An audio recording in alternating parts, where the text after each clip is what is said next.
Cuando el marido multimillonario exhibió a su amante en la gala, no sabía que su tranquila esposa era la princesa de la mafia que ya se había divorciado de él y se había casado con un capo. Ryan Caldwell alzó su copa de champán bajo 1000 luces de araña y besó a otra mujer en la boca frente a 400 invitados mientras el nombre de su esposa aún figuraba en su declaración de impuestos. Pensaba que estaba ganando. Pensaba que ella estaba destrozada en algún lugar de un ático, llorando en una almohada que él le había comprado. No sabía que ella ya estaba en el edificio. No sabía que los papeles se habían firmado hacía 11 semanas. No sabía que el hombre de traje oscuro que estaba detrás de él, aquel al que nadie se atrevía a mirar 2 veces, había venido a cobrar. Antes de continuar, si crees que una mujer nunca debería tener que rogar por el amor que ya se ha ganado, pulsa el botón de me gusta y deja el nombre de la ciudad desde donde estás viendo esto en los comentarios para que pueda ver hasta dónde llega esta historia esta noche. Quédate conmigo hasta el final. Este no termina como él piensa. El Hotel Monteverde se alzaba en la esquina de la calle 58 y Park como si algo más rico que el dinero lo hubiera dejado allí.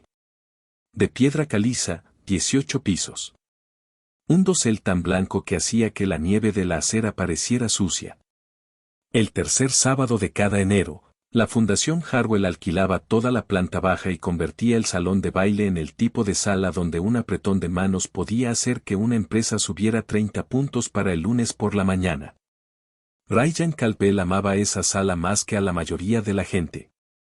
Se paró frente al espejo largo de la suite 1802, asintiendo con la cabeza con una corbata que ya se había anudado 2 veces, y se observó a sí mismo hacerlo. 41 años, 1,85 metros, una mandíbula que se veía bien en las fotos desde la izquierda. Había pasado 90 minutos en la cinta de correr esa mañana solo para que su smoking le quedara como le quedaba ahora. Todo en él esa noche era deliberado. Cariño. La voz de Vanessa llegó desde el baño. Dulce, perezosa, ya un poco borracha. Cállate. Se acercó sin responder. Ella había elegido el rojo. Un rojo tan profundo que se tornaba negro bajo las luces del tocador, con una abertura en un muslo, sin espalda hasta la parte baja de la columna. 26 años, un exmodelo de trajes de baño que se había mudado a Manhattan hacía 18 meses con 2 maletas y un plan. El plan había funcionado. Subió la cremallera lentamente, dejando que sus nudillos rozaran su piel al hacerlo. Vas a empezar algo para lo que no tenemos tiempo, dijo ella. Lo empezaste cuando te pusiste eso. Ella rió, complacida, y se giró para mirarlo. ¿De verdad vas a hacer esto esta noche? ¿Hacer qué? Llevarme delante de todos. Delante de ella dejó la frase en suspenso porque ya no decían el nombre si podían evitarlo. Te voy a llevar, dijo él. Ese es el objetivo de esta noche. Ella no va a estar allí. No va a estar en ningún sitio. Se enderezó el puño. No ha estado en ningún sitio en 6 meses, Van. Es un fantasma en su propio apartamento. Lee libros. Le traen la compra a domicilio. Ni siquiera creo que el portero recuerde cómo es. ¿Y el divorcio? Cuando esté listo. Se ajustó el reloj, una cosa fina de oro que había pertenecido a su abuelo y que llevaba como un recibo. Ahora mismo, es útil. Mantiene la calma en la junta. A la gente de la vieja adinerada le gustan los hombres casados. Presento la declaración en abril después de la llamada de resultados del primer trimestre. Y para el verano está hecho. Y entonces la miró en el espejo. Entonces llevas un anillo diferente. Vanessa hizo un pequeño sonido, mitad risa, mitad ronroneo, y se apretó contra su espalda. La dejó quedarse allí el tiempo justo, luego volvió a mirar su reloj. Coches a las 9. A 43 manzanas al norte, en una suite de esquina en el piso 29 del Arlene, Isabella Bargy se sentó frente a un espejo diferente y terminó de maquillarse. Se maquilló como hacía todo lo demás, sin prisas y sin piedad. Una mujer llamada Juliana, que había llegado de Milán el miércoles y regresaría el domingo por la noche, estaba detrás de ella con un pincel y no dijo nada. Habían trabajado juntas durante 11 años. No necesitaban hablar. El vestido estaba sobre la cama, no el rojo. Isabella odiaba el rojo como algunas personas odian que su propio nombre sea mal pronunciado. El vestido era del color del platino fundido, una sola columna larga de seda que comenzaba en la clavícula y terminaba en el suelo con una manga estrecha en un brazo y nada en el otro. No era un vestido que usaría una amante. No era un vestido que usaría la esposa de un director ejecutivo de una empresa tecnológica. Era un vestido para una mujer que ya había decidido cómo iba a terminar la noche. ¿Qué pendientes?, preguntó Juliana. Los que me envió mi padre. Los ojos de Juliana se encontraron con los de Isabella en el espejo por un instante, y luego se dirigió a la caja sobre la cómoda. 2 piedras, talladas a la perfección, de 8 quilates cada una. Habían pertenecido a la abuela de Isabella, Constanza, quien había enterrado a 2 maridos en Calabria y a un tercero en Nueva Jersey, y nunca había vestido de negro. Isabella se los puso. Llamaron a la puerta del dormitorio, 3 rápidos, 1 lento. Conocía el sonido. Adelante. Entró Mateo. Tenía 56 años y era corpulento como alguien que había estado en muchas habitaciones y había salido de la mayoría con vida. Había trabajado para su padre desde antes de que ella naciera y para ella directamente desde que tenía 19. Está abajo, dijo Mateo. ¿Qué tal está? Mateo consideró la pregunta como otro hombre consideraría un tablero de ajedrez. Está como está. Dile 10 minutos. 10 minutos, dijo Mateo, y cerró la puerta. Juliana terminó de maquillarle las ojeras y retrocedió. Bella, gracias. No llorarás esta noche. No era una pregunta. Isabella casi sonrió. No he llorado en 6 meses, Julia. No voy a empezar en un hotel. Abajo en el largo coche negro con largas ventanas negras, Luca de Santis estaba leyendo algo en su teléfono y no le gustaba. Tenía 39 años, alto, pero no lo suficientemente alto como para que notara su altura primero. Notaba su quietud. Tenía el tipo de rostro que había dejado de ser guapo alrededor de los 30 y había empezado a ser otra cosa. Algo que mirabas una vez y luego apartabas la mirada y luego pensabas en ello cuando estabas a solas. Llevaba un smoking negro, camisa negra, sin corbata, un pequeño alfiler en la solapa, un diminuto nudo de cuerda plateada. Cualquiera que supiera lo que significaba ya sabía quién era. Cualquiera que no lo supiera no iba a estar en el salón de baile esta noche de todos modos. La puerta del coche se abrió y Mateo se deslizó frente a él. Dice 10. Dijo 10 hace una hora. Dice 10 otra vez. Luca dejó el teléfono. ¿Cómo está? ¿Cómo está Mateo? Hizo otra vez el gesto del tablero de ajedrez con los ojos. Es como es cuando está a punto de hacer algo. Ya sabes cómo es. Yo sé cómo es. Tenía al abogado al teléfono a las 6 de esta mañana. ¿Queda algo por hacer? Nada. Está terminado. Ha estado terminado desde noviembre. Luca miró por la ventana tintada la nieve que caía en trozos del tamaño de monedas pequeñas. Un portero con un abrigo largo sacudía el puño para revisar un reloj que no necesitaba revisar. Una mujer con una estola de Marta Sibelina se reía de algo que un hombre con un abrigo de cachemir aún no había dicho. Park Avenue a las 9:30 de un sábado de enero haciendo lo que siempre hacía. Mateo. Sí. Si algo sale mal ahí dentro esta noche, la sacas por la entrada de servicio y no paras hasta que estés en el puente. Nada va a salir mal. Si algo sale mal. Sí. Bien. Ryan y Vanessa llegaron a las 9:42. La alfombra roja todavía estaba llena. 3 fotógrafos gritaron su nombre antes de que la puerta del coche se abriera del todo, que era lo que le había pagado a un publicista $9,000 ese mes para asegurarse. Salió primero, se arregló la chaqueta, se giró y le ofreció la mano. Vanessa la tomó y salió lentamente, como le habían enseñado. Una pierna primero, la abertura del vestido rojo se abrió lo justo y ni más ni menos. Llegaron los flashes. Ella sonrió. Él sonrió. Durante 9 segundos completos, fueron las únicas personas en la cuadra. Señor Caldwell, por aquí, señor Caldwell. Ryan, ¿quién es la señora? Ryan, es cierto que tú y Audriana. Ya no usaba el nombre Audriana. No tenía ninguna exesposa llamada Audriana. Esa era otra historia, otro hombre. En cambio, sonrió más, puso una mano en la parte baja de la espalda de Vanessa y la acompañó. Dentro, el vestíbulo del Monte Verde olía a dinero y lirios. Lirios blancos, jarrones negros, el tipo de arreglos que cuestan más que el alquiler de la mayoría de la gente y que nadie recordaba. A la mañana siguiente, un cuarteto de cuerda tocaba algo de rel en la antesala.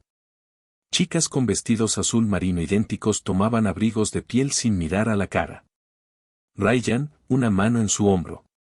Greg Moulton, socio de Lance & Fox, sonrojado, ya 3 personas. Ryan, hijo de, __, ¿quién es esta? Greg, esta es Vanessa. Vanessa.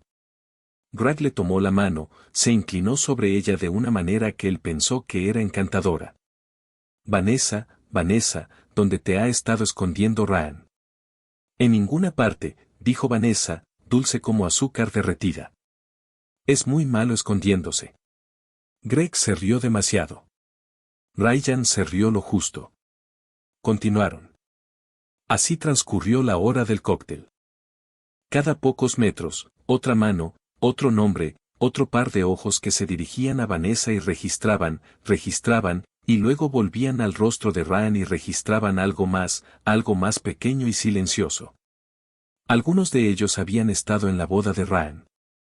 Algunos de ellos habían conocido a su esposa. Ninguno de ellos dijo la palabra esposa.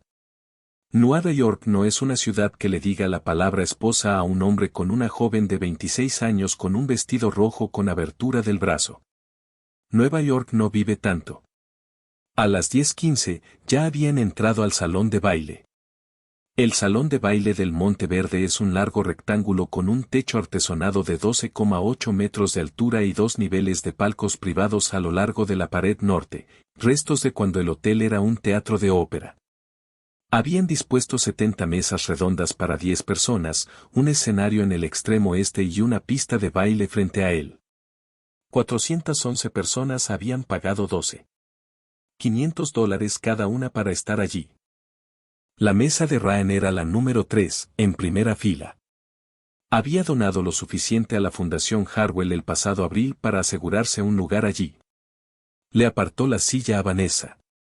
Al otro lado de la mesa, Edmund House, el agente inmobiliario, ya estaba sentado con su tercera esposa y no se levantó. Ryan lo notó. Lo guardó en su memoria. Llamaría a Edmond el martes y la llamada no sería amistosa. ¿Champán?, preguntó Vanessa, levantando ya una copa. Es el Rotary Club de San Luis. Dijo que bebiéramos despacio. Ella se rió. Yo no bebo despacio. Esta noche sí. Iba a decir algo más. Algo cruel probablemente. Estaba de humor cuando el sonido en la habitación cambió. No se quedó en silencio. Eso es lo que la gente siempre malinterpreta de una habitación así. Nunca se queda completamente en silencio, pero algo cambia en su tono. El zumbido baja un cuarto de tono. La risa al otro lado de la habitación se corta a mitad de sílaba. Un camarero se congela con una bandeja de canapés a medio camino de una mesa y olvida por un segundo lo que se suponía que debía hacer con ella. Ryan levantó la vista porque todos los demás estaban mirando hacia arriba. En las puertas principales del salón de baile, las grandes puertas dobles bajo el balcón del segundo nivel, las que el matraé usaba solo para las llegadas que valía la pena anunciar, una mujer se había detenido. No se había detenido porque hubiera olvidado algo. Se había detenido porque ese era el objetivo. Estaba dando a la habitación medio segundo para ponerse al día. El vaso de Ryan hizo un pequeño sonido contra el borde de la mesa. Cariño, dijo Vanessa. Cariño, ¿qué? Ella también estaba mirando las puertas ahora. La mujer de la puerta era delgada y alta, vestida de seda platino. Su cabello era negro y brillante, recogido hacia atrás, de modo que la larga línea de su mandíbula era lo primero que se veía después del vestido. Llevaba 2 enormes diamantes talla pera en las orejas y nada más. Ni collar, ni pulseras, ni anillo. Tenía las manos desnudas, y detrás de ella, un paso atrás y uno a la izquierda, estaba un hombre. Ryan no sabía quién era. No le hacía falta. Había vivido en Manhattan el tiempo suficiente para reconocer la silueta de un hombre al que no se debía mirar. El hombre era alto, traje negro, camisa negra, algo pequeño de plata en la solapa. Tenía el rostro de alguien que no perdía el sueño. La mujer recorrió la sala lentamente, sin prisa. Sus ojos pasaron por encima de 40 mesas. Pasaron por encima del asistente del gobernador, del joven senador de Connecticut y de la mujer que poseía la 7ª colección de arte privada más grande de la costa este. Pasaron de largo a Greg Moulton, que estaba a medio camino de la barra, y a Edmund Hawes, que se había quedado muy quieto. Sus ojos se detuvieron en la mesa 3. La boca de Ryan se abrió un poco. Cariño, dijo Vanessa, con la voz quebrada. Cariño, ¿quién es esa? Ryan no respondió. No podía. La mujer de platino era su esposa. No la había visto en 61 días. La última vez que la había visto había sido en la cocina del ático en Central Park West un martes por la mañana, y ella llevaba pantalones de chándal grises y una de sus viejas camisetas de la universidad, y sostenía una taza de café con ambas manos. Tenía el pelo recogido en un moño en la parte superior de la cabeza. Parecía cansada. Parecía pequeña. Parecía, pensó en ese momento, una mujer que estaba perdiendo. Ryan, dijo ella, creo que deberíamos hablar. Ahora no, Easy. Tengo Singapur a las 9. ¿Cuándo? Esta noche. Después de cenar. Estaré en casa a las 9. No había vuelto a casa a las 9. No había vuelto a casa en toda la noche. Había estado en el apartamento de Vanessa en la calle 72 Oeste. Cuando volvió a casa la noche siguiente, Isabella ya no estaba. Una nota en la encimera decía, me quedo en el Arlene unos días. Necesito espacio. Leyó la nota, la dobló una vez y la tiró a la basura de la cocina. Pensó, bien. Por fin. 61 días. No la llamó. Ella no la llamó. Les dijo lo mismo a su madre, a su asistente y a su abogado. Se está tomando su tiempo. Estamos resolviendo algunas cosas. No es público. La mujer que caminaba hacia él por el salón de baile Monteverde no era pequeña. No estaba cansada y no era suya. Cruzó la sala sin hablar con nadie. Nadie intentó detenerla. Algunos pronunciaron su nombre. Isabella. Isabella. Con ese tono de voz que se usa cuando uno no está seguro de lo que ve, ella no respondió. Caminaba al ritmo de alguien que hubiera decidido, antes de subirse al coche, exactamente a qué velocidad iba a caminar. El hombre de la camisa negra caminaba con ella, no detrás, no la guiaba. Con ella, un paso a su izquierda. Se movía como los atletas profesionales cuando no están jugando. Economía, sin aire desperdiciado. Llegó a la mesa 3. No se sentó. Ryan. Su voz era tranquila. Eso fue lo primero que lo destrozó. Había estado preparado. En la cuarta parte de segundo, tuvo que prepararse para la rabia, para las lágrimas, para algo tembloroso. No estaba preparado para la calma, Easy. Se levantó demasiado rápido, tirándose la servilleta de la rodilla. Easy, no sabía que venías. Inclinó un poco la cabeza. No, no lo habría sabido. Vanessa también se puso de pie. Su mano fue instintivamente a la manga de Ryan. Fue un error y 3 personas diferentes en mesas cercanas la vieron hacerlo. Los ojos de Isabella fueron a la mano, se quedaron allí un segundo, luego volvieron al rostro de Ryan. Preséntame, Isi. Preséntame, Ryan. A tu cita, Isi, por favor. Podemos ir a algún sitio. Y no vamos a ir a ningún sitio. Preséntame. El silencio alrededor de la mesa 3 se había extendido. La mesa 2 se había quedado en silencio. Mesa 5. Mesa 11. La pista de baile, donde nadie bailaba todavía, era una larga y vacía extensión de parqué pulido que de repente parecía un escenario. Ryan tragó saliva. Esta es Vanessa. Vanessa Go. Es una. Es tu novia. Es. Está bien, Ryan. Puedes decir la palabra. Todos somos adultos. Isabella se volvió hacia Vanessa, la miró por fin, correctamente.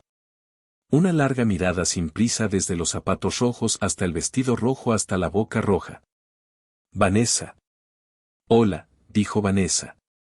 Intentaba sonreír. La sonrisa no funcionaba. ¿Cuánto tiempo? Lo siento. ¿Cuánto tiempo llevas con mi marido? Los ojos de Vanessa se dirigieron rápidamente a Ryan. Ryan, quien se suponía que debía estar manejando esto, quien se suponía que debía haber manejado esto hace meses, miraba los pendientes de Isabella como si acabara de darse cuenta de que estaban allí. 1 año, dijo Vanessa. Su voz salió más baja de lo que pretendía.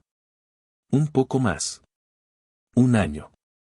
Isabella sintió lentamente como si estuviera confirmando una cifra en una hoja de cálculo. Eso es consistente. ¿Consistente con qué? Dijo Ryan. Isabella giró la cabeza, lo miró. Con los otros 3. El hombre de la camisa negra no se movió. No necesitaba hacerlo. Simplemente estaba allí. Un paso de su hombro, y algo en su quietud estaba haciendo más efecto en ese momento que cualquier movimiento. Los ojos de Ryan se posaron en él por primera vez correctamente. ¿Quién? Dijo Ryan. Es ese, dijo Isabella, es mi marido. Por un segundo, Ryan pensó que la había oído mal. De hecho, inclinó la cabeza hacia adelante como se hace cuando un camarero ha murmurado un plato especial. ¿Qué? Mi marido, dijo Isabella. Luca, este es Ryan Caldwell. Ryan, este es Luca de Santis. El hombre de la camisa negra inclinó la cabeza tal vez 1/8 de pulgada. No ofreció una mano. Sus ojos hicieron algo que no era del todo una sonrisa y tampoco era del todo no una. Señor Caldwell, dijo. Su voz era más baja de lo que Ryan había esperado y más silenciosa, y pronunció la R en Caldwell de una manera que hizo que sonara como una pequeña disculpa por el nombre. Lo siento. Ryan miró entre ellos. Soy Easy. Lo siento. No estás confundido. Estoy casados, Easy. Tú y yo estamos casados. No. ¿Qué quieres decir con no? No. No lo estamos. La voz de Isabella no había subido. Tampoco había bajado. Estaba al mismo nivel que cuando dijo, hola. No hemos estado casados desde el 14 de noviembre. El decreto es definitivo. No fue impugnado. No fue impugnado. No fue impugnado. Yo no. Nunca lo fui. ¿Te notificaron, Ryan? Yo nunca lo fui. Te notificaron en tu oficina el 22 de agosto a las 2:40 de la tarde una mujer llamada Rosa Delgado. Firmaste para recibirlo. Pusiste el sobre en tu cajón inferior y fuiste a una reunión sobre la adquisición exclusiva. Nunca lo abriste. Ryan fue del color del mantel. Yo no lo hice. No lo leíste. Lo sé. Ese fue un cálculo que hice. El cálculo de mi abogado, en realidad. Me dijo, un hombre como ese no lo leerá. Él asumirá que es ruido, lo archivará y nunca más pensará en ello. Tenía razón. No respondiste. Después de 90 días sin respuesta, el tribunal procedió sin ti. El decreto se dictó el 14 de noviembre. Recibí mi copia el 16. ¿Recibiste la tuya? Ella miró muy brevemente un pequeño reloj de oro en su muñeca izquierda que había sido enviado por mensajero a tu oficina hace aproximadamente 4 horas, a la cual no fuiste hoy porque te estabas preparando para esta noche. Así que está en tu escritorio sin abrir de nuevo. El silencio en la mesa 3 era ahora el silencio de todo el salón de baile. 411 personas fingían no escuchar y fracasaban. Easy, no me llames así. Isabella, tú tampoco puedes llamarme así. Entonces, ¿qué se supone que debo hacer? No se supone que me llames de ninguna manera, Ryan. No vas a tener que hacerlo. Vanessa, para su crédito, estaba empezando a comprender. Se podía ver en su rostro en tiempo real. Un lento agotamiento, una lenta relectura de lo último 18 meses, un lento reconocimiento de que la historia en la que había estado viviendo no era la historia que ella creía. Espera, dijo. Espera, espera, espera. Ryan. Ryan, me dijiste que el divorcio no era, dijiste que ni siquiera dijiste que ella era Van, cállate. No me digas que me calle. Me lo dijiste. Cállate, Vanessa. Isabella los observaba, paciente como una mujer que observa cómo hierve el agua. Señorita Co. La cabeza de Vanessa se giró bruscamente. Sí. Ya te ha comprado un apartamento. ¿Yo qué? Un apartamento. Te ha comprado uno. Suele ser alrededor del mes 14. Para el último, fue un apartamento de 2 habitaciones en Tribeca. Para el anterior, un loft en Chelsea. Tengo curiosidad por la tendencia. Vanessa abrió la boca, la cerró, la volvió a abrir. No. No. Él dijo después del divorcio. Después del divorcio que ya sucedió. Los ojos de Vanessa se volvieron vidriosos. Yo no. Sé que no lo hiciste, querida. En realidad no es tu culpa. Es muy bueno en esta parte. Ha tenido práctica. No soy tu querida. Isabella sonrió por primera vez esa noche. Fue una sonrisa muy pequeña, y no llegó ni cerca de sus ojos, y fue lo más aterrador que cualquiera de las personas en las mesas circundantes había visto jamás en una mujer en un salón de baile. No, dijo. No lo eres, Matt. Apuesto. Ryan encontró su voz. Salió más fuerte de lo que quería. Y ese fue su propio error porque las personas que habían estado fingiendo no escuchar ahora tenían permiso para girar la cabeza. Esto es un espectáculo, Isabella. Estás haciendo un espectáculo de ti misma. De mi frente entiendes quién está en esta sala. Entiendes lo que está sintiendo exactamente quién está en esta sala, Ryan. Yo elegí esta sala. Tú elegiste. Tenía otro lugar elegido en octubre, el Pierre. Lo cambié cuando me enteré de que habías confirmado el Hartwell. Se encogió de hombros, un hombro, la seda moviéndose como agua. Quería un público que recordara. Estás loco. Soy organizado.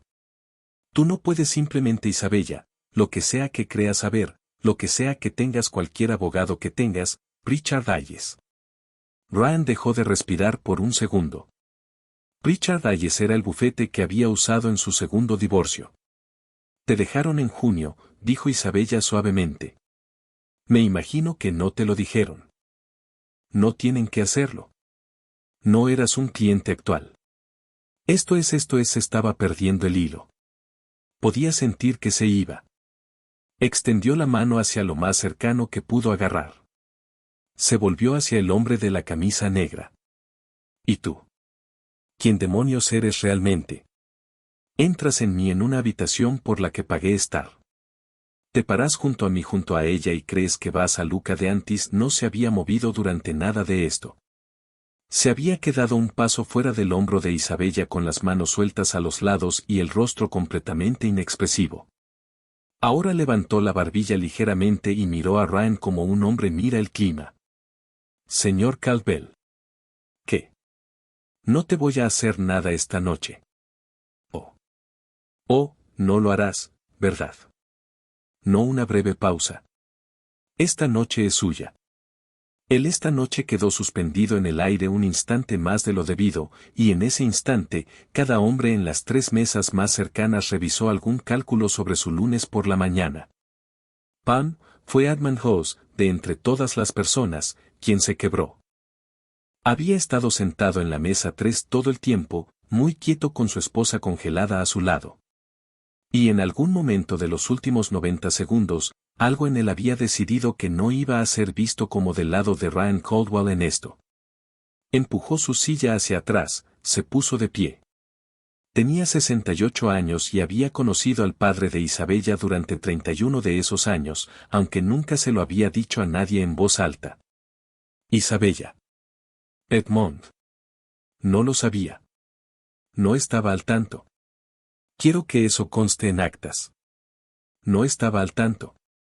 Sé que no lo estabas, Edmond. Está bien. Tu padre. Él lo sabe. Él envía saludos. Edmond asintió y volvió a sentarse. Su esposa, que había oído la palabra padre y había entendido nada y todo a la vez, tomó su copa de vino. Ryan, al ver esto, sintió un escalofrío recorrerle la columna vertebral. Su padre, dijo lentamente. Su padre envía saludos. Sí, dijo Isabella. Su padre es contador en D. No, su padre es Michael Dell. Ese es contador público certificado. Vive en el nombre de mi padre, dijo Isabella, es Marco Bargi. El rostro de Ryan hizo algo que Vanessa nunca antes le había visto hacer. Se quedó en blanco. Ni enojado, ni sorprendido. En blanco como una pantalla se queda en blanco cuando alguien ha desconectado el cable. Eres sí. Eres M. Sí, Ryan. Varelli. Sí. En 3 mesas separadas del salón de baile, los hombres que habían estado fingiendo escuchar a sus esposas ahora dejaron de fingir y se giraron completamente para mirar. Isabella miró alrededor del salón de baile una vez, lentamente como lo había hecho en las puertas. Pero esta vez, había algo más en la mirada, una especie de contabilidad. Estaba anotando quién estaba allí, quién hablaría de esto el lunes, quién contaría la historia en cuántas cenas. Se volvió hacia Ryan. No voy a pegarte, dijo. No voy a tirarle una bebida a tu novia. No voy a armar un escándalo, Ryan, porque no lo necesito. El escándalo ya está hecho. Tú lo hiciste. Lo hiciste hace 1 año y 8 meses en un hotel de San Francisco con una mujer llamada Moressa Kent. Y de nuevo 6 meses después con una mujer llamada Alicia Park, y de nuevo la primavera pasada con una mujer cuyo nombre no me molesté en aprender porque para entonces ya no me importaba cómo se llamaban tus mujeres. Tú hiciste el escándalo, Ryan. Yo solo ella hizo un gesto con una mano, un pequeño y elegante gesto hacia las 400 personas que fingían no mirar. Enciendan las luces. Y sí, Isabella, me voy ahora. Por favor, quiero decirles una cosa antes de irme. Él esperó. Era un hombre que había olvidado cómo hacer cualquier cosa menos esperar. Te amé, dijo ella. Su voz era muy baja. Vanessa tuvo que inclinarse para oírla. Vanessa se odió a sí misma por haberse inclinado. Sé que no lo crees porque no crees que nadie ame a nadie. Crees que la gente se controla mutuamente. Pero yo lo hice durante mucho tiempo. Más allá del punto en que debería haber parado. Te oculté quién era porque no quería que mi forma de ser fuera la razón por la que me eligieras. Quería que me eligieras a mí. Solo a mí. La versión de mí que te cocinaba pasta los domingos por la noche, te leía a tu lado en la cama y te preguntaba por tu día. Hizo una pausa. No la elegiste, Ryan. Ni siquiera la viste. Ryan abrió la boca. No le salieron las palabras. Así que, me la llevo de vuelta. Se giró. No volvió a mirar a Vanessa. No hacía falta. Luca de Antis le ofreció el brazo. Ella lo tomó. Su mano sobre la manga no era posesiva ni nerviosa. Era la mano de una mujer que llevaba un tiempo poniendo la mano sobre ese brazo y había dejado de darse cuenta de que lo hacía. Regresaron por donde ella había entrado. Le tomó 22 segundos cruzar el salón de baile. Cada paso transcurrió en un silencio tan absoluto que se podían oír los tacones. En alguna mesa, una mujer dejó escapar un suspiro que sonó casi como un sollozo. Y en otra mesa, un hombre murmuró Jesucristo entre dientes. Y su esposa no lo corrigió. En las puertas, Isabella se detuvo. Giró la cabeza lo suficiente para ver la mesa 3 por encima de su hombro. Ryan seguía de pie. Vanessa se sentaba lentamente, como si sus piernas hubieran decidido sin ella. El rojo de su vestido se veía mal bajo la luz. De repente, un disfraz barato. Isabella miró a su marido, a su exmarido, a su antiguo esposo, al hombre cuyo nombre había compartido durante 7 años y que no compartiría durante otros 7 minutos. Y no sonrió ni frunció el ceño. Simplemente lo miró como se mira un mueble que se ha decidido dejar atrás en un viejo apartamento porque no vale la pena el costo de la mudanza. Luego se giró y ella y Luca Danti salió del salón de baile del Hotel Monteverde y se adentró en el largo pasillo blanco. Pero en el momento en que las puertas se cerraron tras ella, el salón no estalló. Esa es otra cosa que la gente suele malinterpretar sobre salas como esa. No explotan. Murmuran. 411 personas comenzaron a hablar en voz muy baja, al principio no entre sí, por teléfono, bajo servilletas, tapándose la boca con las manos. A las 11, la noticia estaría en 3 chats grupales importantes. A medianoche, estaría en una lista de correo electrónico privada enviada a 17 gestores de fondos de cobertura. El lunes por la mañana, las acciones de Coldwell Holdings abrirían con una caída del 4,25%. Y el lunes por la tarde, bajarían un 9%. Y el miércoles, el Consejo de Administración de Coldwell Holdings celebraría una reunión a la que Ryan Coldwell no estaba invitado. Pero eso sería más tarde. En la mesa 3, en ese primer minuto después de que se cerraran las puertas, Vanessa Cole se volvió hacia el hombre al que había seguido hasta ese salón y le dijo en voz muy baja, «Me dijiste que no era nadie». Ryan Caldwell no. Responderle. Él miraba fijamente las puertas. Intentaba recordar cómo había sido el rostro de Isabella la mañana de su boda. No podía recordarlo. Podía recordar el vestido. Podía recordar la iglesia. Podía recordar el pastel. No podía recordar su rostro. Ryan, ¿qué?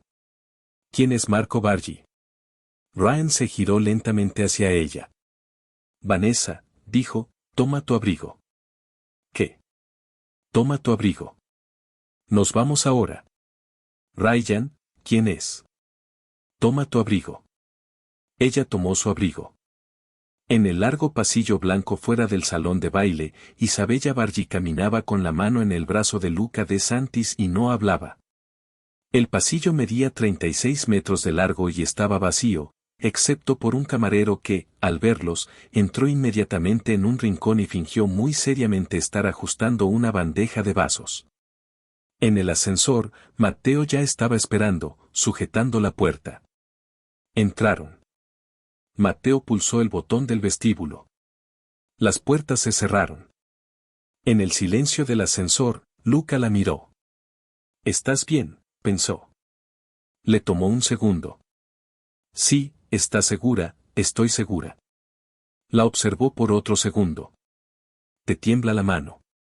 Ella bajó la mirada. Su mano sobre la manga de él temblaba muy levemente. Ella no se había dado cuenta. «Oh», dijo ella. Él cubrió su mano con la suya. Su mano estaba cálida y muy quieta. «Está bien», dijo. «Puede temblar. Está permitido temblar». Ella dejó escapar un suspiro que había estado conteniendo desde que salió de la suite en el Arland hacía 1 hora y 40 minutos. No fue un sollozo. No fue una risa. Fue el sonido de una mujer dejando caer algo que había estado cargando durante 61 días. «Luca, sí, gracias por venir». Él la miró. Su rostro hizo algo parecido a una sonrisa, aunque no llegó a llenarle la boca. Isabella, dijo, iba a venir tanto si me lo pedías como si no. Las puertas del ascensor se abrieron en el vestíbulo. La nieve seguía cayendo fuera de las grandes puertas de cristal del Monte Verde. Trozos del tamaño de pequeñas monedas, blancos contra el negro de la noche de Park Avenue. Mateo fue primero. Ellos lo siguieron. Detrás de ellos, en el piso 18, en un salón de baile lleno de las personas más importantes de Nueva York, Ryan Caldwell salía de his own party with a woman on his arm he no longer wanted, past tables of people who would never take his calls again. Toward the car that would take him home to a penthouse where on the kitchen counter in a thick cream envelope he had not opened, sat a divorce decree with a date on it from 2 months ago and a signature on it that was not his. He had not lost his wife tonight. He had lost her in August. He was only finding out now. The car that had been waiting at the Monteverde's side entrance pulled away from the curb at exactly 10:48. And Isabella Bargi did not look back at the hotel. She did not need to. She knew what was happening in there the way a woman who lights a fire knows what a fire does. Luca sat across from her in the long back of the car, one ankle crossed over a knee, watching her without seeming to watch her. Mateo was up front with the driver. The partition was up. The snow was coming down harder now, fat and slow, turning Park Avenue into one of those black and white photographs nobody takes anymore. You want to go home? Luca said it wasn't a question exactly. It was offering it to her the way you offer a door. Not yet. No, I want a drink. A real one, not champagne. She laughed, a small tired sound, and pressed the back of her hand against her cheekbone. Her skin was hot. She had not felt it until now. I've been drinking Pelgro for 6 weeks. I'm tired of Pelgro. The Carol is open. Not the Carol. Somewhere nobody is. Luca thought about it for a second. Then he leaned forward and rapped once on the partition. Mateo slid the glass down. The apartment on 63rd D. Yes, sir. The back way. Yes, sir. The glass went up. The car turned left at 64th. Crossed Madison and slid east through the quiet snow. Isabella watched the buildings go by without seeing them. She was cataloging the way she always cataloged when something ended. Filing, sorting, putting things in the right drawers. Ryan's face when she had said Vorali. Vanessa's face when she had said consistent with the other 3. Edmond Hose standing up. She had not expected Edmond Hose to stand up.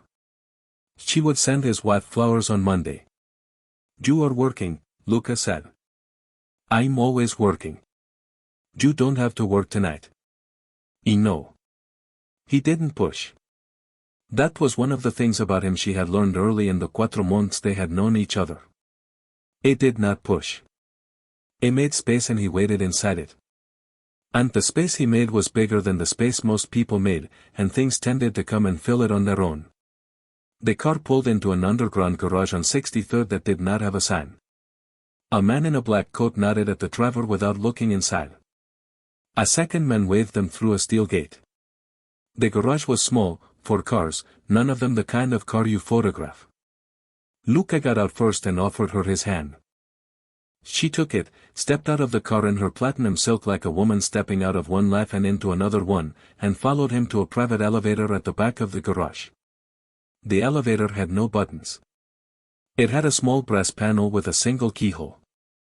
Luca put a key in, turned it, and the elevator went up. How many floors, she said because she suddenly wanted to be saying something. 4.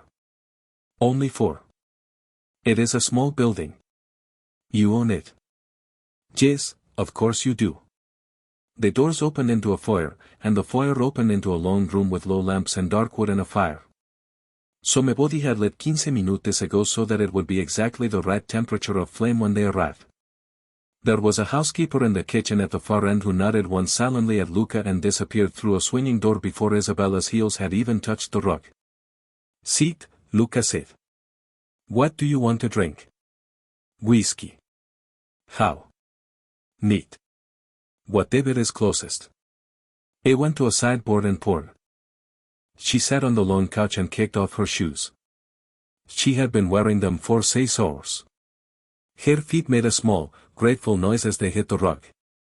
She curled them under her in a way that had nothing to do with the platinum silk and everything to do with the fact that she was 33 years old and tired. I brought her the glass. I sat down in the chair across from her. I had his own drink now, something brown in a short glass, and he did not drink it. Well, Isabella said, that's done. That part is done. There are other parts. There are always other parts. She took a long swallow of the whiskey and let it burn where it wanted to burn. She had picked the dress and the earrings and the lawyer and the date of the filing and the name of the venue, and the exact configuration of the car at the side entrance, and she had not allowed herself to picture the moment after. The moment after was a couch and a whiskey and a man in a black shirt looking at her across a fire and asking without asking whether she was all right. He didn't recognize me. Luca tilted his head. When I walked in, she said for the first 3 seconds, he didn't recognize me. Isn't that funny? No. No, it's not funny. You don't know why I said funny. She was looking at the fire now. It looked right through me like I was another woman he hadn't slept with yet. Isabella, I'm all right. I didn't ask. You were going to. He wasn't. She looked at him. He had a face that gave up very little, but his eyes were steady, and they were on her, and they had not wandered once since she had sat down. You're a strange man, she said. I have been told. I mean it as a compliment. He took it as one. She laughed, the tired sound again, and sipped the whiskey. And for the first time since she had walked into the Ireland 3 hours ago, something in her chest came loose. She had met Luca Dandis in September in a room in her father's house in Westchester that she had not been inside in 11 years. She had not wanted to go back. She had fought it for 3 days. Her mother had called her twice, and finally her father himself had called, which he almost never did directly, and had said in the voice he used when he was not asking, Isabella, come home. I want to see your face. She had driven up on a Sunday afternoon. She had walked into the long dining room with its dark beams and its painting of Lake Co over the sideboard, and her father had been at the head of the table, and her mother had been on his right, and on his left had been a man she had never seen before. The man had stood when she came in, that was the first thing. He hadn't stood the way men stand when they have been trained to stand. He had stood the way men stand when they actually notice that a woman has come into a room. Isabella, her father had said. This is Luca. Luca, my daughter. She had looked at her father. Her father had looked back at her with the expression he used when he was not going to explain himself in front of other people. Papa, sit. Cara, eat. She had sat. She had eaten. Luca de Sandis had said almost nothing through the first course. In the second course, he had asked her about a gallery in Chelsea she had a small interest in, and he had asked in a way that meant he actually knew the gallery. And by the third course, she had stopped pretending she wasn't talking to him. After dinner, her father had walked her to the door himself, which he also never did, and had taken both her hands and said in Italian, the language he only used for things that matter. He knows about your husband. He knows everything. He has known for 11 weeks before I did. He came to me. He asked my permission to help you. He gave it. She had stared at him. Papa, he is a good man, Bella. Not soft, but good. He would not have let him in the house if he were not. You don't need. I know what you need. You know what you don't need.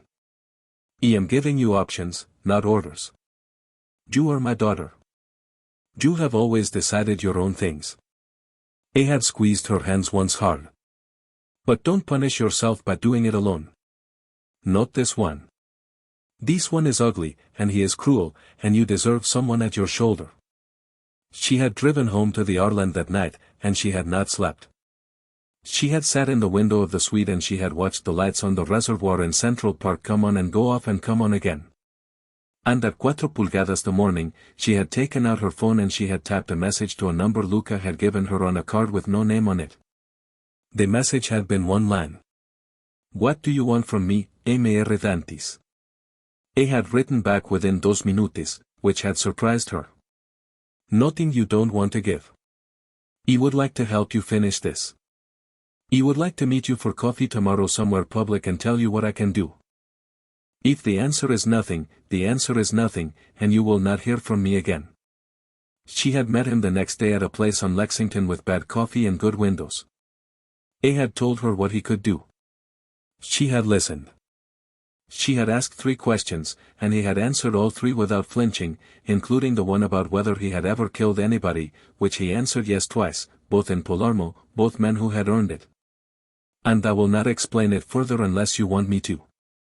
She had said she did not want him to. Not yet. That had been the beginning. Now, 5 months later, in an apartment on 63rd Street that she had only been inside twice before, she set her whiskey down on the low table between them, and she looked across the fire at the man her father had sent her, and she said, "Are we really married, Luca?" He lifted his eyebrows very slightly. "You know we are. I know we sign things." We did more than sign things in a cathedral in a town of 900 people in Calabria with 4 witnesses. Yes, I'm asking if it was real. It was quiet for a long time. He turned the glass in his hand once. Isabella, the papers are real. The cathedral is real. The witnesses are real. Whether it is real the other way. The way you are asking that is a different question and you are the one who gets to answer it, not me. That's a politician's answer. No, a politician's answer is the one that sounds like yes and no at the same time. That was the truth. She looked at him. Do you love me? The question came out before she had decided to ask it, and as soon as it was out she felt 12 different kinds of exposed and she almost took it back, and she didn't. He didn't look away. "I don't know yet," he said. "I know that I came to this country for you without being asked twice. I know that I have not thought clearly about another woman since September. I know that when you walked into that ballroom tonight, I had to remind myself to keep breathing in a normal pattern. Whether those things add up to love in the way you mean the word, I can't tell you tonight. I can tell you in 6 months. I can tell you in a year. I can tell you I am not going anywhere while you figure out what you want the word to mean." She looked at him for a long time. Then she picked up her whiskey and she finished it. And she stood up in her platinum silk and her bare feet.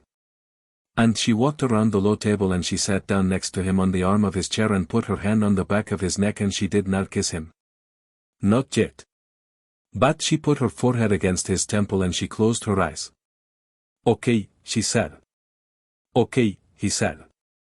They stayed like that for a long time while the snow came down outside the tall windows of the apartment on 63rd Street and somewhere 40 blocks south of them at the corner of 58th and Park. The valet at the Monteverde Hotel was trying to explain to an extremely angry man in a tuxedo why his car was going to be another 11 minutes.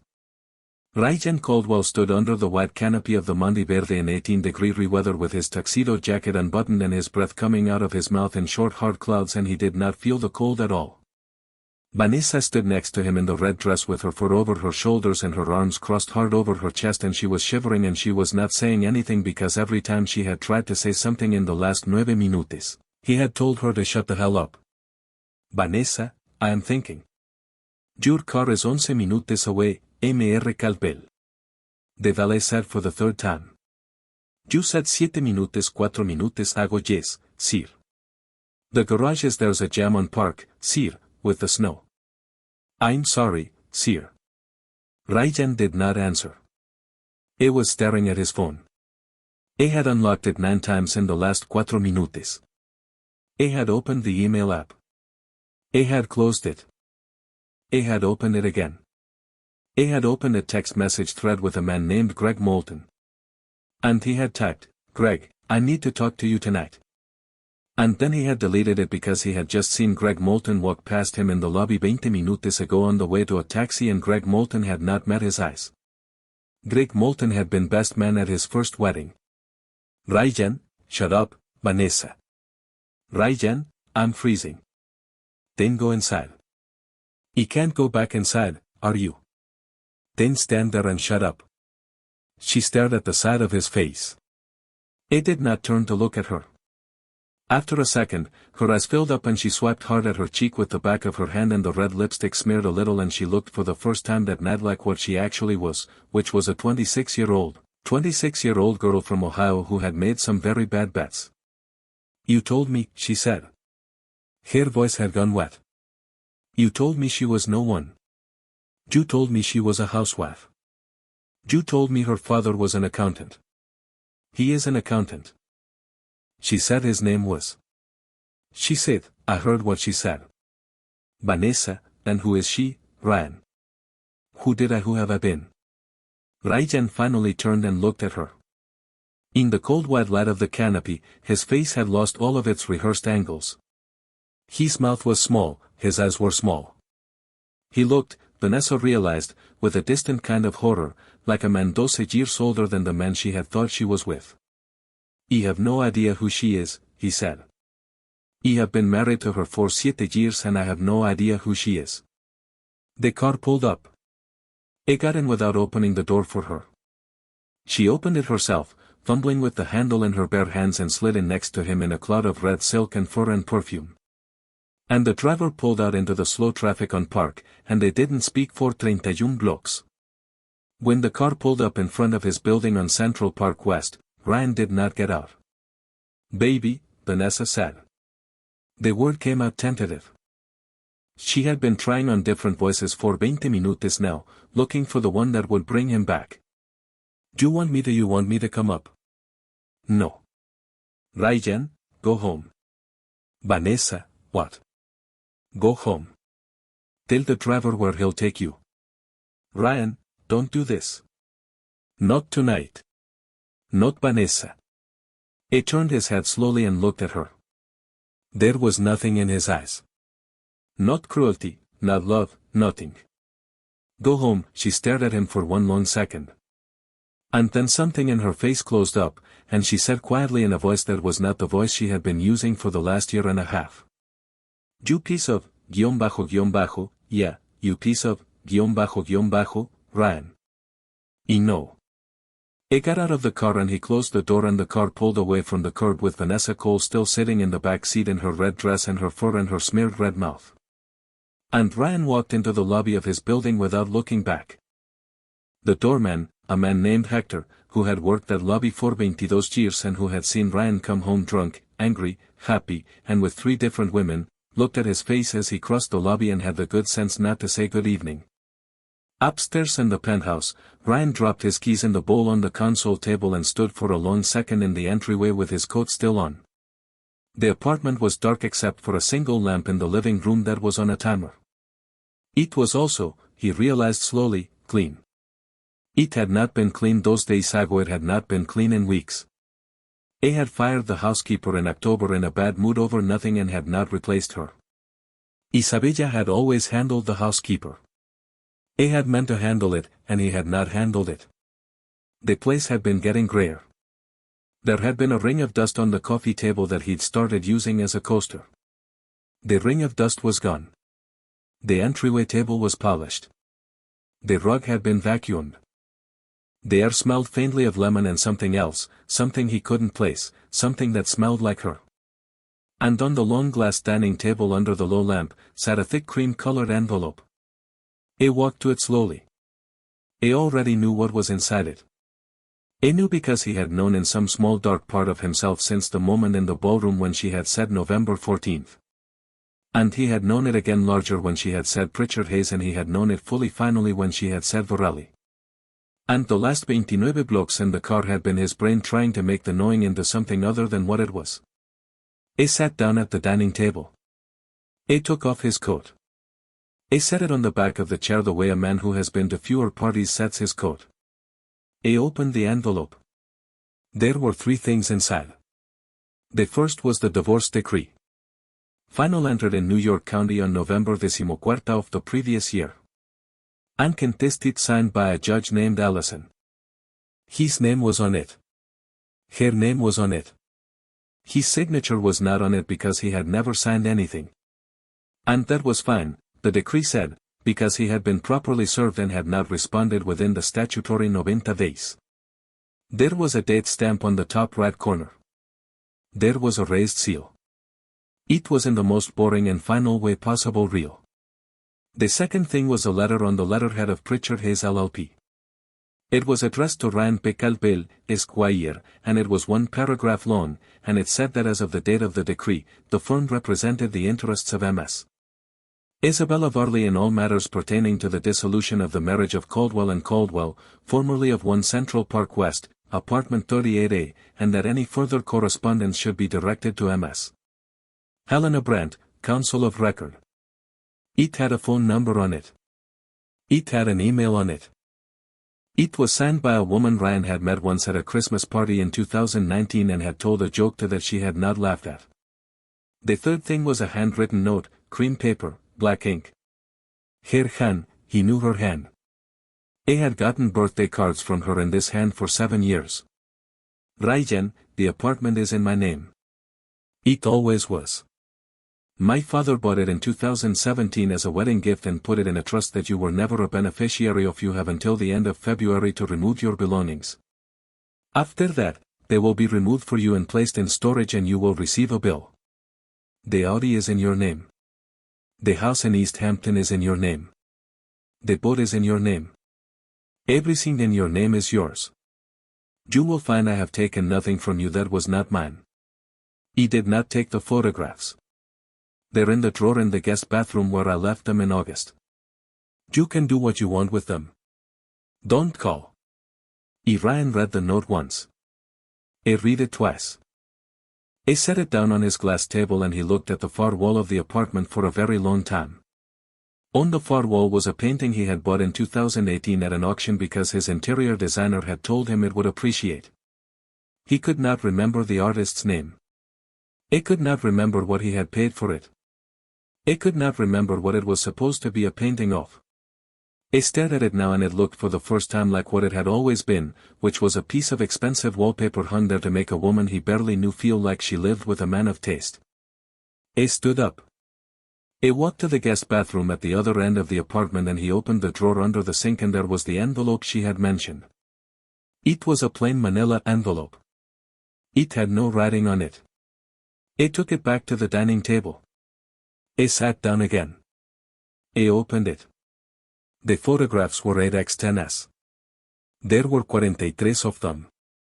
They had been taken over a period of he would later figure out 16 months by 3 different private investigators. They were very clear. They were very well lit. They showed him with Vanessa and they showed him with Marissa Kent and they showed him with Alicia Park and they showed him with the woman whose name Isabella had refused to learn, which he now remembered very distantly had been Sophie. The one on top was of him kissing Vanessa in the doorway of her apartment on West 72nd on a Tuesday morning last March. He sat with the photographs in front of him for 10, maybe 15 minutes. He did not pick them up. He did not put them away.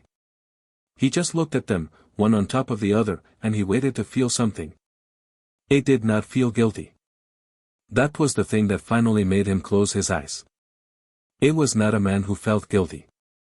He had tried a few times in his life out of a kind of professional curiosity, and the feeling had never really taken. He had always felt more like a man watching a movie of his own life than a man living it. What he felt now was something he did not have a clean word for. He felt like a man who had been beaten, not in a fight, in a way he had not known there was a fight. He got up from the table. He walked slowly through his own apartment, which had never really been his apartment, apparently. And he went to the bedroom.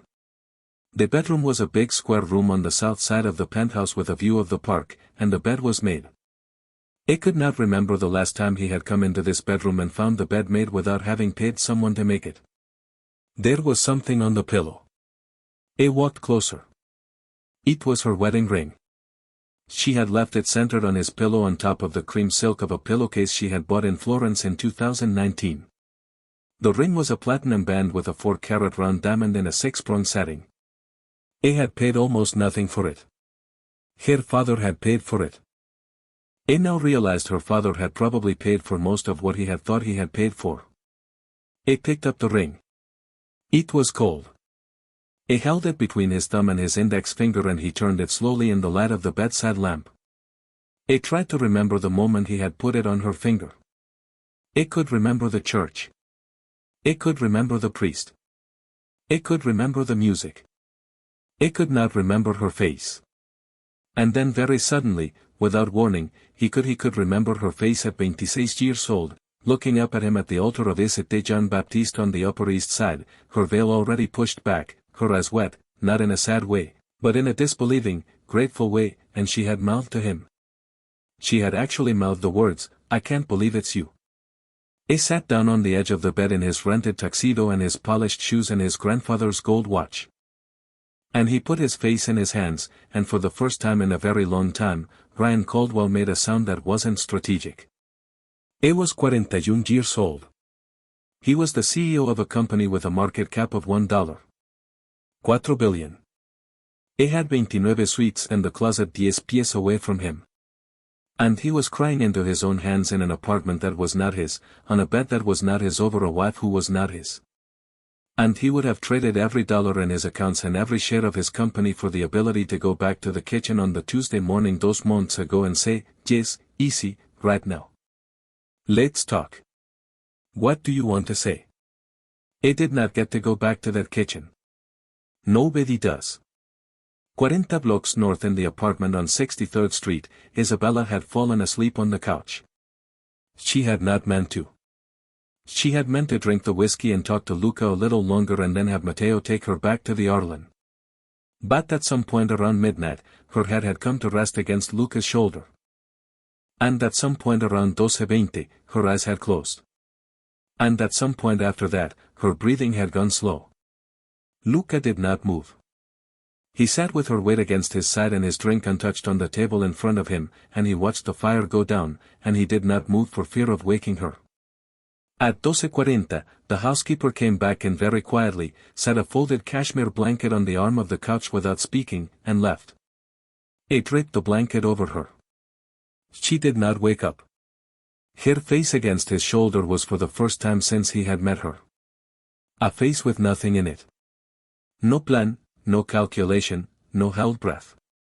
She looked 22 years old. Her phone buzzed once on the table.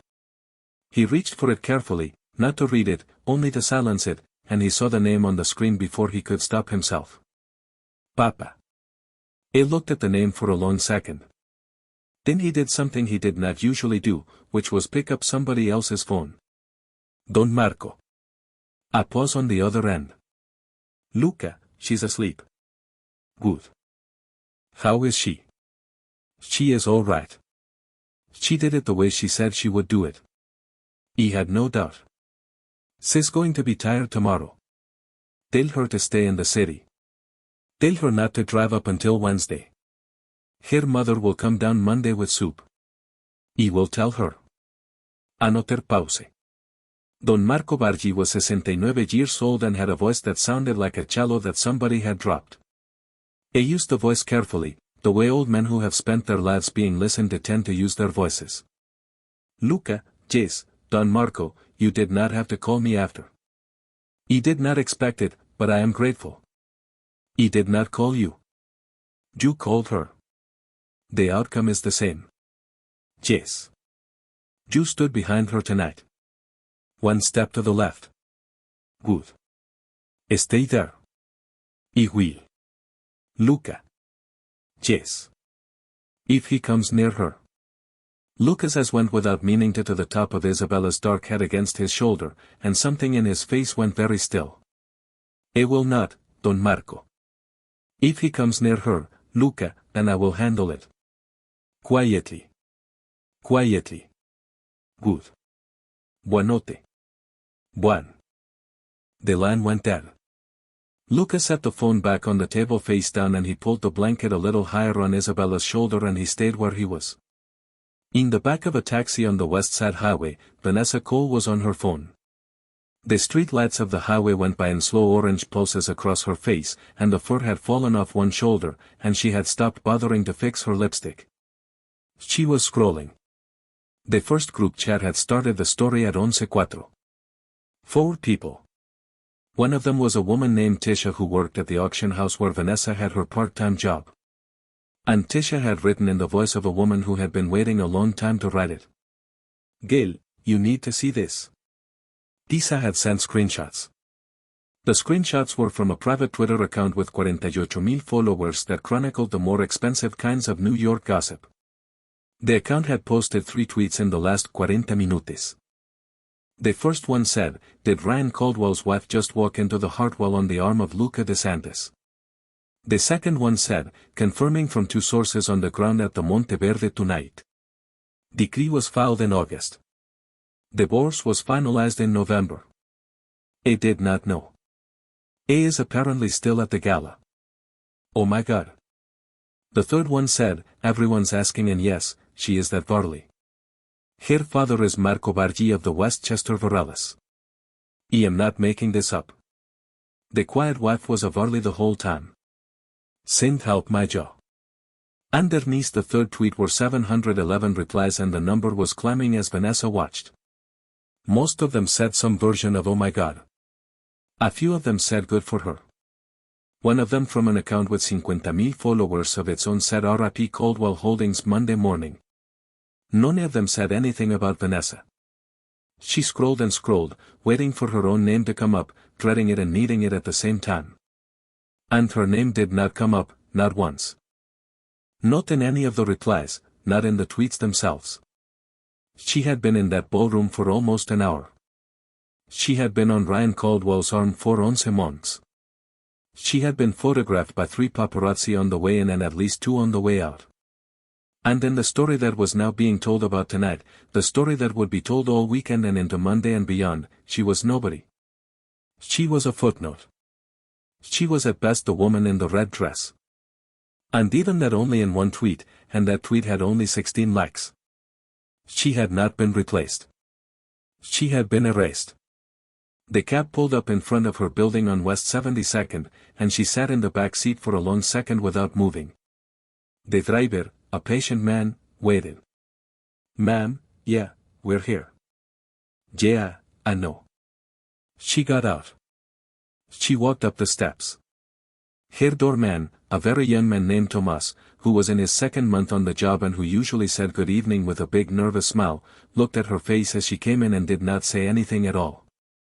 In the elevator, she caught sight of herself in the brass panel by the buttons. The red dress, the smeared mouth, the mascara that had run and dried and run again. She looked, she realized, like a woman who had been thrown out of a party, which was more or less what had happened.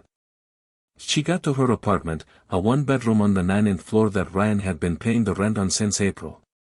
And that was, she understood now with a sudden cold clarity, going to stop being paid for on the 1st of the month. She closed the door behind her. She stepped out of the red shoes. She walked into the kitchen. She opened the freezer. She took out a bottle of vodka that Ryan had left there 4 months ago, and she did not bother with a glass. Her phone was still in her hand. It buzzed. A text from Tisha. "Bobby, are you okay?" She did not answer. It buzzed again. A different number, one she didn't have saved. The message said, "Hey, Vanessa, this is Mollerichan from page 6. Are you available to talk tonight? We're running a story tomorrow, and I want to make sure your perspective is included." She stared at the screen. 3 months ago, 3 weeks ago, even a text from page 6 would have been the thing she had been waiting her whole life for. It would have been the door she had come to New York to walk through. She looked at the message. She looked at the bottle of vodka. She looked at her own reflection in the dark window over the sink. She put the phone face down on the counter. She took a long swallow of the vodka. She did not text Mollerichan back. The snow had stopped sometime after 1 in the morning, and by 2, the city was quiet in the way New York only gets quiet a few hours a year, with the kind of silence that sits on top of cars and rooftops like a weight. In the apartment on 63rd Street, Luca DeSantis carried Isabella, asleep and wrapped in cashmere, from the couch to the bedroom at the far end of the hall, and he laid her down on top of the covers without undressing her. And he took off her earrings himself and set them on the nightstand. She murmured something in her sleep, something in Italian, something that sounded like a word he had heard her mother say once. He pulled the blanket up over her shoulders. He stood looking at her for one long moment. Then he left the room and closed the door quietly behind him and walked down the long hall to the study at the other end, where he sat down at a desk with a green lamp on it and opened a laptop and began calmly and without hurry to make a list. The list had 3 columns.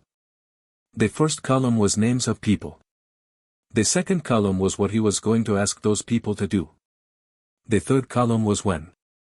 At the top of the first column, he wrote in very careful block capitals Caldwell Holdings Board.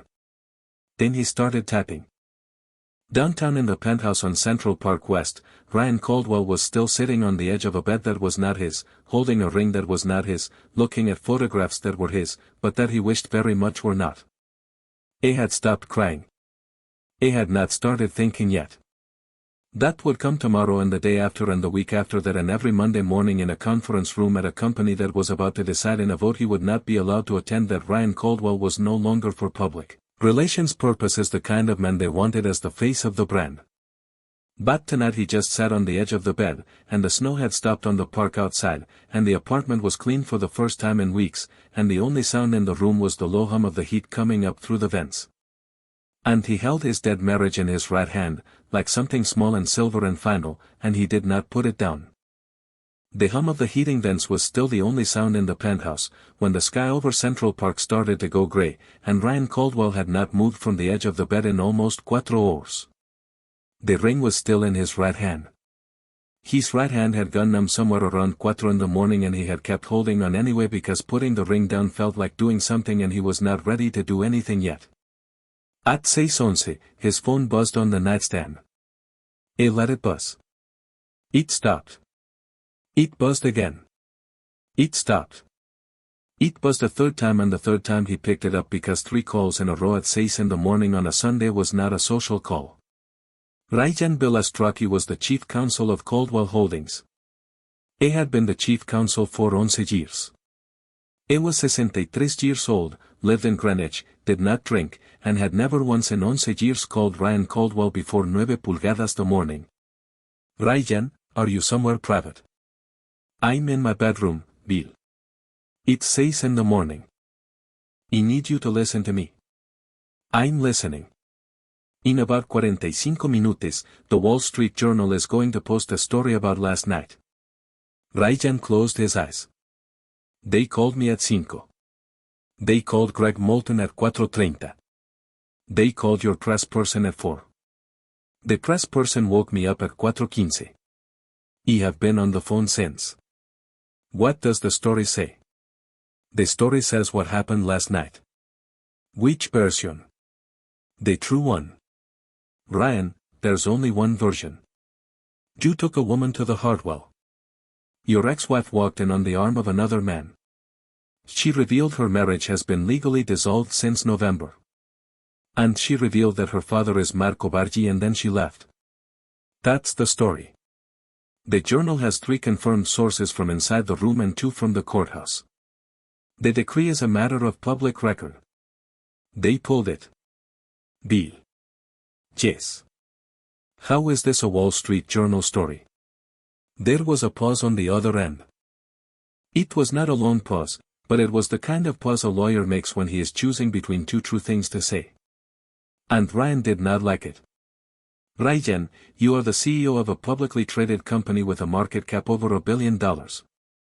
You made a spectacle of yourself in front of 400 of your largest institutional shareholders and your largest customer last night. Your stock is going to open down at least 6 points on Monday. Your board chair called me at 5:20 and asked if I thought you should be on tomorrow morning's earnings call.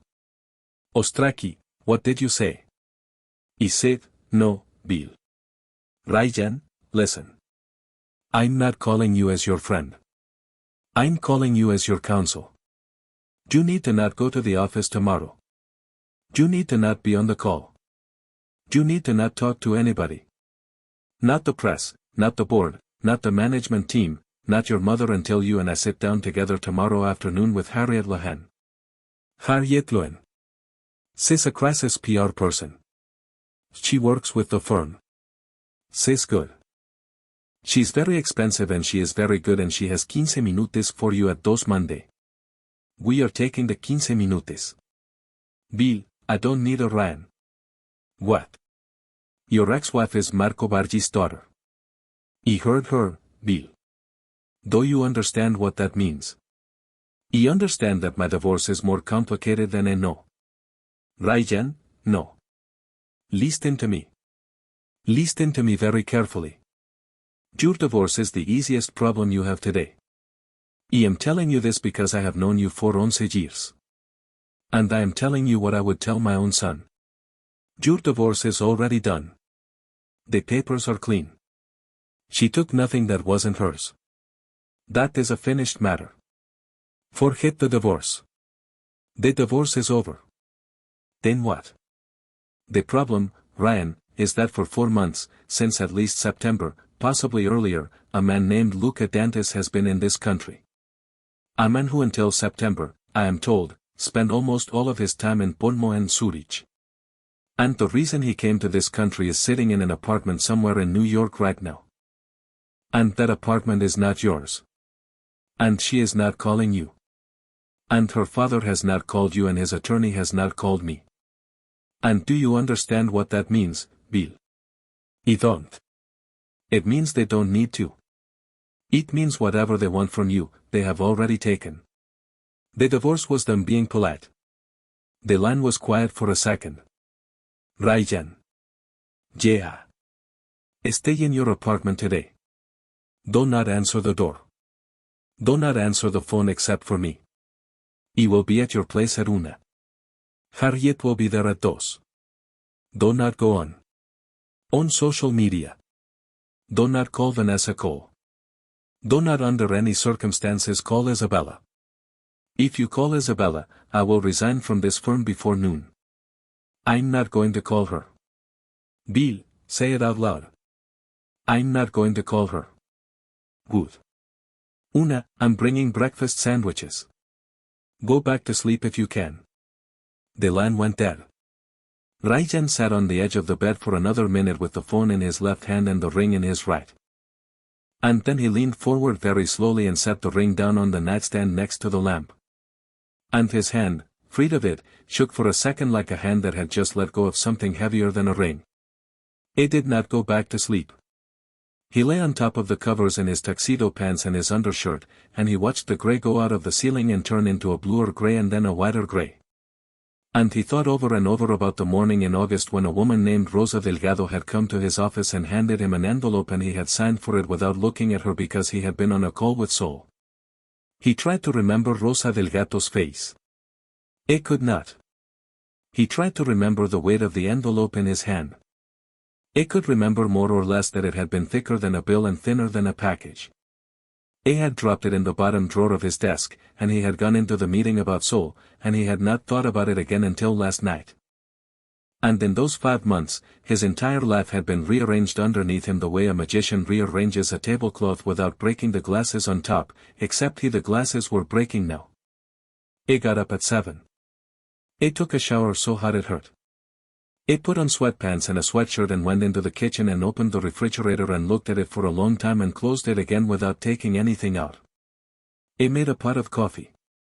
He sat at the long glass dining table with the cream envelope still open in front of him and the 43 photographs still in their stack, and he drank 3 cups of coffee and he did not look at the photographs. At 7:50 the journal story went up. He didn't read it. He didn't have to. His phone started buzzing. He had turned the sound off, but he could see the screen light up over and over on the table next to the envelope. A text from his mother. A text from his mother again. A text from his sister. A text from his sister's husband who never texted him. A call from a number he didn't recognize, probably a reporter. A call from Greg Moulton, which went to voicemail because he didn't pick it up. At 8:10, he finally turned the phone over, not to look at the messages, but to turn it all the way off. Before he did, he saw at the top of the lock screen a headline from the journal app. Caldwell Holdings CEO, ex-wife, and Averelli, a New York story. He turned the phone off. He sat in the quiet apartment and he drank his cold coffee. And he thought for the first time in maybe a decade about a girl he had met at a Christmas party in 2018, a girl who had laughed at something he had said with her whole face and then had put her hand on his arm and said in a quiet voice, "I don't usually talk to men like you." I had said, "What kind of man am I?" She had said, "The kind my father warned me about." I had thought it was a joke. I had told the story at dinners for those years the way he had met his wife. The father joke. Everybody had laughed. Nobody was laughing now. At 12:40 in the afternoon in the apartment on 63rd Street, Isabella Varley opened her eyes in a bed she didn't remember getting into and blinked slowly at the ceiling. The ceiling was not the ceiling of the Arlen. It took her a second to place it, dressed in, painted a warm white, a single old brass light fixture in the center with 4 frosted globes. The light coming in was soft and gray and came through heavy linen curtains that had been drawn but not closed. She could hear traffic somewhere and a church bell faint maybe 10 blocks away. And under it all the low hum of an apartment that somebody was awakened but trying to be quiet in. She sat up. She was still in the platinum dress. So my body had taken off her earrings. The 2 pear-cut diamonds were sitting on the nightstand on a square of black velvet, which meant somebody had also gone to the trouble of producing a square of black velvet. She swung her legs off the bed. Her feet were bare. Her back hurt a little in the way backs hurt when you sleep in something you shouldn't sleep in. There was a robe folded on the chair by the window. Long, heavy, the color of cream. Not hers. Though new to be anybody's. She put it on over the dress, tied the sash, and walked out of the bedroom in her bare feet. The hall was long and quiet. It smelled like coffee. She followed the smell. Luca was in the kitchen at the far end of the apartment at a counter with a window behind it reading something on a tablet. It was in a black t-shirt and dark jeans, no shoes, and his hair was still a little wet from a shower. He looked up when she came in. His face did the small thing it did instead of a smile. "Good afternoon," he said. "What time is it?" 12:42, Jesus, you needed it. I slept in my dress. You did. In your bed. In a bed. Not mine. A guest bed. I slept on the couch. She stopped in the middle of the kitchen. You did not. I did. Luca, you are a grown man. I'm a grown man who did not want to make an assumption. She looked at him for a second. She did not know what to do with her face. She was tired and she was 33 years old and she had walked out of her old life last night in front of 400 people. And she was standing barefoot in a stranger's apartment, almost a stranger's, wearing a robe that had been bought for her apparently, and a man who could have any assumption he wanted was making her coffee and sleeping on his own couch because he had not wanted to make one. She walked to him. She put her hand flat on the center of his chest. She leaned up, not far. It was only a few inches taller than her and she kissed him once on the mouth. It was not a long kiss. It was not a theatrical kiss. It was a kiss that said noted and thank you. And you can stop doing that now if you want. I'll at once. When she stepped back, his face had changed very slightly. He had the smallest flush at the top of his cheekbones. Noted, he said. I thought so. Coffee, please. He poured her a cup. He did not ask how she took it because he knew how she took it. 1 sugar, no milk. He slid it across the counter. She sat on one of the high stools and wrapped her hands around the cup. The journal ran the story at 7:50 this morning. Luca said, I know. You know, Helena texted me at 8. He looked at my phone and went back to sleep. Your father called last night. When? Around midnight. You were asleep. He answered. You answered my phone. He silenced it and saw the name. I knew he would not stop calling. What did he say? He said to stay in the city until Wednesday. Your mother's coming down Monday with soup. Isabella laughed. It surprised her, the laugh. It came out of her before she had decided to make it. Soup. Soup. My mother thinks everything can be fixed with soup. Many things can. Is this one of them? Luca considered the question the way he considered questions, slowly, as if he were weighing actual objects. No, he said, but it will not hurt. She sipped the coffee. It was very good coffee. She was going to need to find out where he got it. Luca, yes. What did you do last night after you fell asleep? Yes. He looked at her for a second. Then he turned the tablet around on the counter and slid it toward her. On the screen was a list, 3 columns, names, actions, dates. She read it slowly, top to bottom. Her coffee cooled in her hand. The first name at the top of the list was the chairman of the board of Caldwell Holdings, a man named Peter Holbrook. Next to his name, in the second column, was a single word, call. In the third column, the word was Sunday. The second name was the senior partner of the hedge fund that held the largest institutional position in Caldwell Holdings stock. The action next to his name was lunch. The date was Monday. The third name was the CEO of a company that held a long-term supplier contract with Caldwell Holdings. The action was dinner. The date was Tuesday. The list went on. There were 14 names. Isabella read all 14. She read some of them twice. When she finished, she put the tablet down and she looked at Luca across the counter. This is a lot, she said quietly. This is what you asked for. He asked for a divorce, Luca. You asked for a divorce and you asked in my kitchen in Zurich in October for the company to pay. You said, and I remember this exactly, you said, I want him to wake up one morning and find out the building has been sold without him. He took the note. You took the note. He took the note, Luca. Yes. He don't want to ruin his life. He tilted his head slightly. He did not argue. He waited. He don't, she said. He thought I did. For a long time, I thought I did.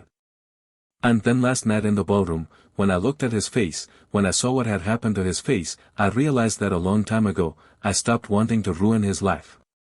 He just wanted him to know. He wanted him to know that I saw and he knows now. And that she exhaled a long breath. That's actually enough for me. Isabella, I know what you're going to say. Tell me what I'm going to say. You're going to say that what I want and what is going to happen are two different things. You're going to say that the story is in the journal now and the board is already talking and the market is going to do what the market is going to do on Monday morning whether I call these men or not. You're going to say I am not in charge of that part. That is what I was going to say. I know.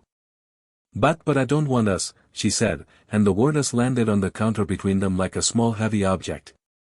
I don't want us driving it. I don't want to be the hand on the back of that knife. Luca was quiet for a long time. All right, he said finally. All right, all right. I will not make those calls. I will make 2 of them. The 2 that concern your physical safety and the safety of your mother's apartment in Ri, which I am not willing to be flexible about. The other 12 names come off the list. The market will do what the market will do. Thank you. You do not have to thank me. I do, though, he looked at her. For the first time, she saw something in his face that was not stillness. It was not a big thing. It was a small loosening around the eyes that had been held so long she had not noticed until it let go. You are a surprising woman, Isabella. Surprising how? He expected you to want him on fire. He did for a while. It turns out wanting someone on fire is exhausting. It turns out I already spent the fire getting myself out. That is a good line. It's not a line. He just thought of it. Then it is a good thing you just thought of. She laughed again. The second laugh came easier than the first. The bell on the apartment door rang, a low, civilized toot-chan. Luca looked at the small monitor on the wall, nodded once, and pressed a button. A moment later, Matteo came into the kitchen with a shopping bag and an envelope. Teora. Matteo. Your things from the Ireland. Also an envelope from your lawyer. She said to say time sensitive but not urgent. Thank you. Also, Matteo hesitated for 1 second, which for Matteo was a long moment of hesitation. There are 2 reporters on 62nd, another 2 on Lexington. They are not here for this address. They do not know this address, but they are within 3 blocks. How did they get that close? They followed from the Ireland. They had the hotel last night. We left through the catering entrance at 11:40 as planned. They were not on us. I think they looked for your father's car this morning. They did not find it. They are guessing. Are we all right here? Yes. This address is not in any public record in your name or the Don's name. Luca's name. The building is held by a Delaware LLC whose managing member is a trust in Liechtenstein. It is not in Mr. Dante's name. Of course it isn't. Matteo almost smiled. He almost never did. He will be downstairs, he said. Call if you need. He left. Isabella looked at the envelope Helena Brand had sent. She opened it. It was a single sheet of paper. It said in Helena's handwriting in black fountain pen, Belle Caldwell's counsel called me at 9:10 this morning. He wants to set a meeting for Monday afternoon. He does not want to sue. He does not want anything.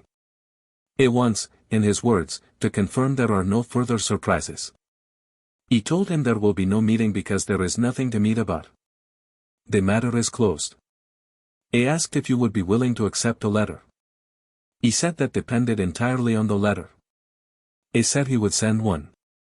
If Caldwell sends a letter, I will forward it. You do not have to read it. You do not have to respond. If you choose to, I will counsel you before you do. The Vanity Fair request for a sit-down is now at $50,000 for your time, donated to a charity of your choice. He continued to recommend declining. Let me know. He will be in the office tomorrow by 8. Isabella read it twice. She folded it and set it on the counter. What did it say? Luca asked. His lawyer wants to send me a letter. Are you going to read it? I don't know yet. That is honest. I'm trying it on. She slid off the stool. She stood in the robe with the coffee in her hand. Through the kitchen window 8 stories down, she could see a strip of 63rd Street and a single yellow cab moving slowly through slush and a man walking a large gray dog in the lone low shadow of the morning that had already slid past noon. Luca, Jace, I'm going to go to my mother's tomorrow. I thought you were going to stay in the city until Wednesday. I changed my mind. I want to see her. She is going to make soup whether I am here or there.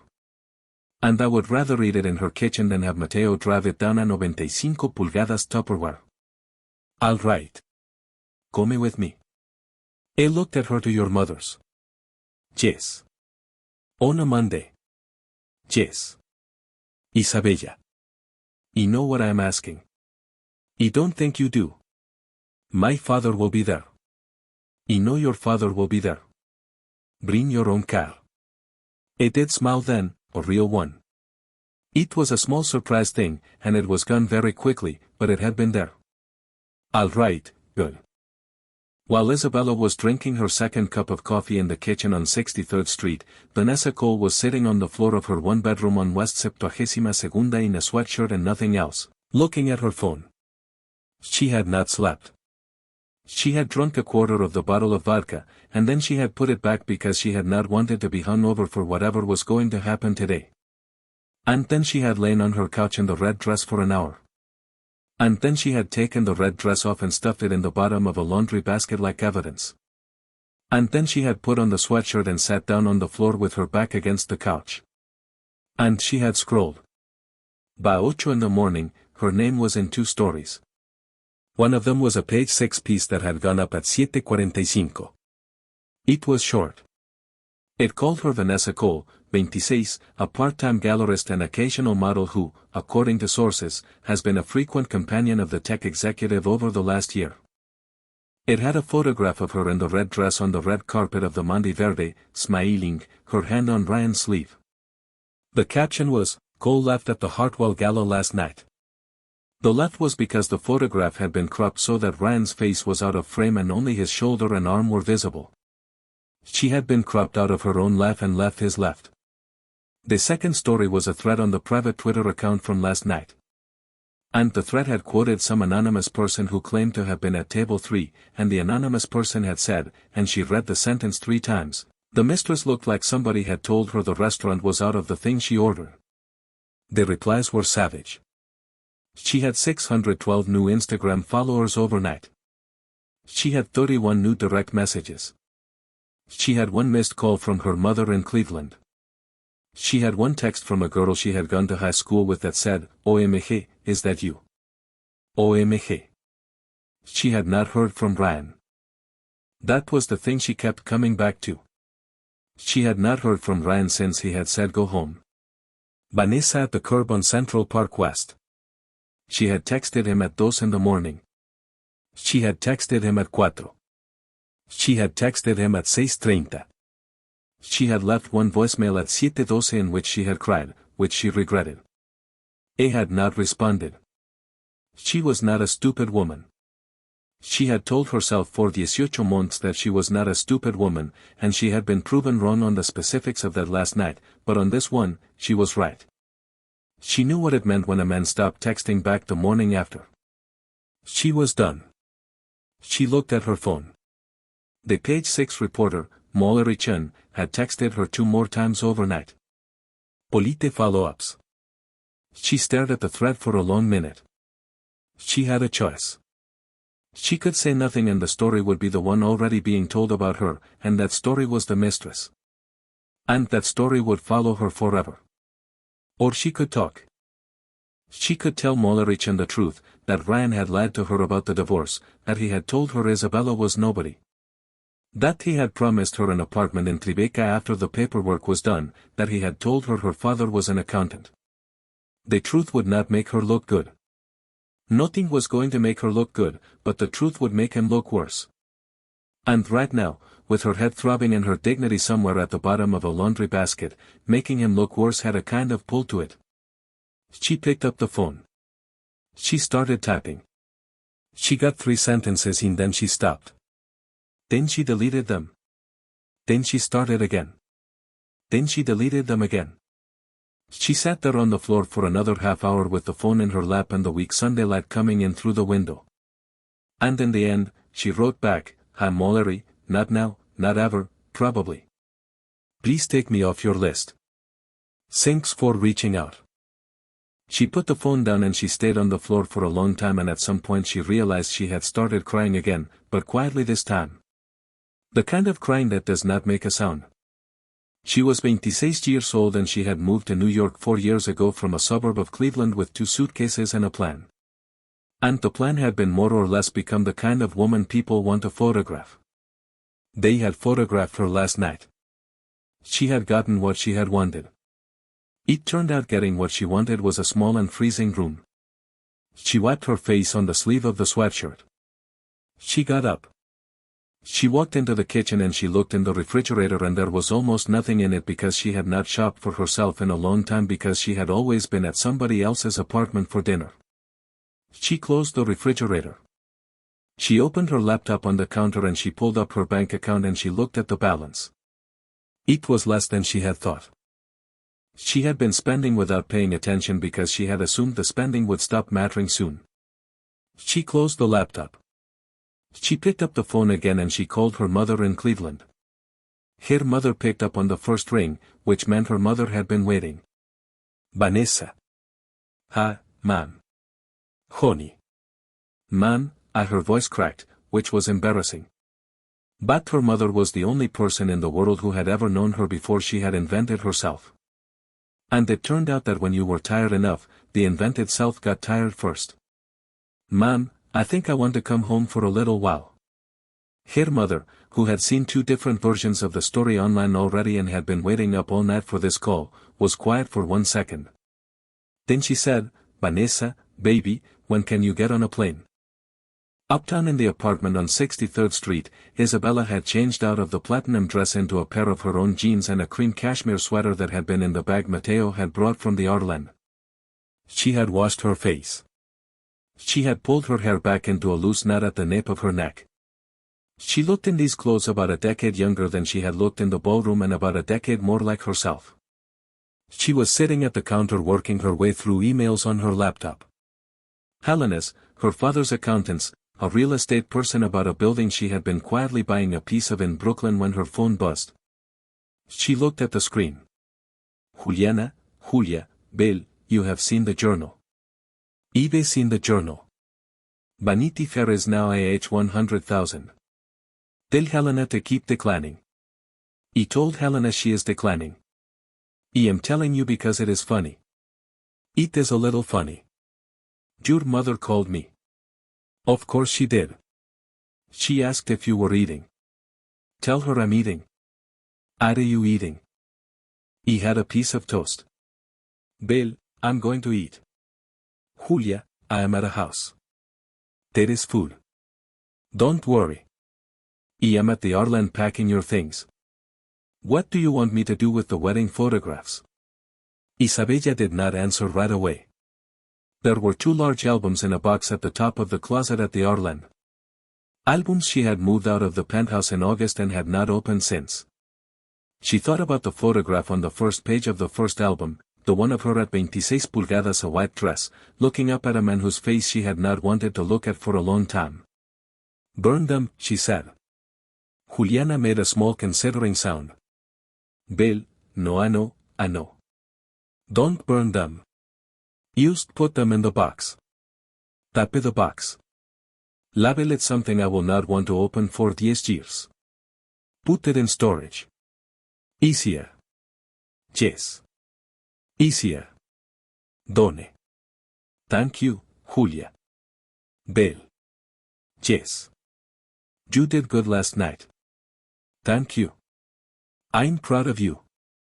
Isabella closed her eyes for a second. Juliana had known her since she was 22. Juliana had been standing behind her with a brush in every mirror that had mattered for 11 years. Juliana did not use that word lightly. Thank you, she said quieter. Call me Wednesday. I will, she hung up. She sat at the counter for a second. Then she went back to her emails. At 1 in the afternoon in the penthouse on Central Park West, the doorman buzzed up and said that Amr Ostrowski was in the lobby with a bag of sandwiches. Ryan Caldwell had put on khakis and a button-down because he could not be in a meeting in sweatpants, even if the meeting was in his own dining room, and his opponent was 80 years away from being his opponent. He let Bill in. Bill was in a barber jacket and jeans, which Ryan had also never seen Bill in, and had 2 paper bags from a deli on 79th. Ryan, Bill, you look like hell. I feel like hell. Good. That's the correct state for today. Bill unpacked the bags at the dining table. He pushed a wrapped egg sandwich and a coffee toward Ryan and sat down across from him. He did not look at the envelope or the photographs which were still on the table where Ryan had left them. Eat, Bill said. I'm not hungry. Eat anyway. Harriet is going to be here at 2, and she is going to ask you hard questions, and you are going to need protein. Ryan unwrapped the sandwich. He took a bite. He had not realized he was hungry. He took another Bill. Yes. What is actually going to happen tomorrow? Bill sat back. He took a long swallow of his coffee. He set the cup down. Tomorrow morning at 9:30, the stock will open down somewhere between 5 and 9 points. I think 8.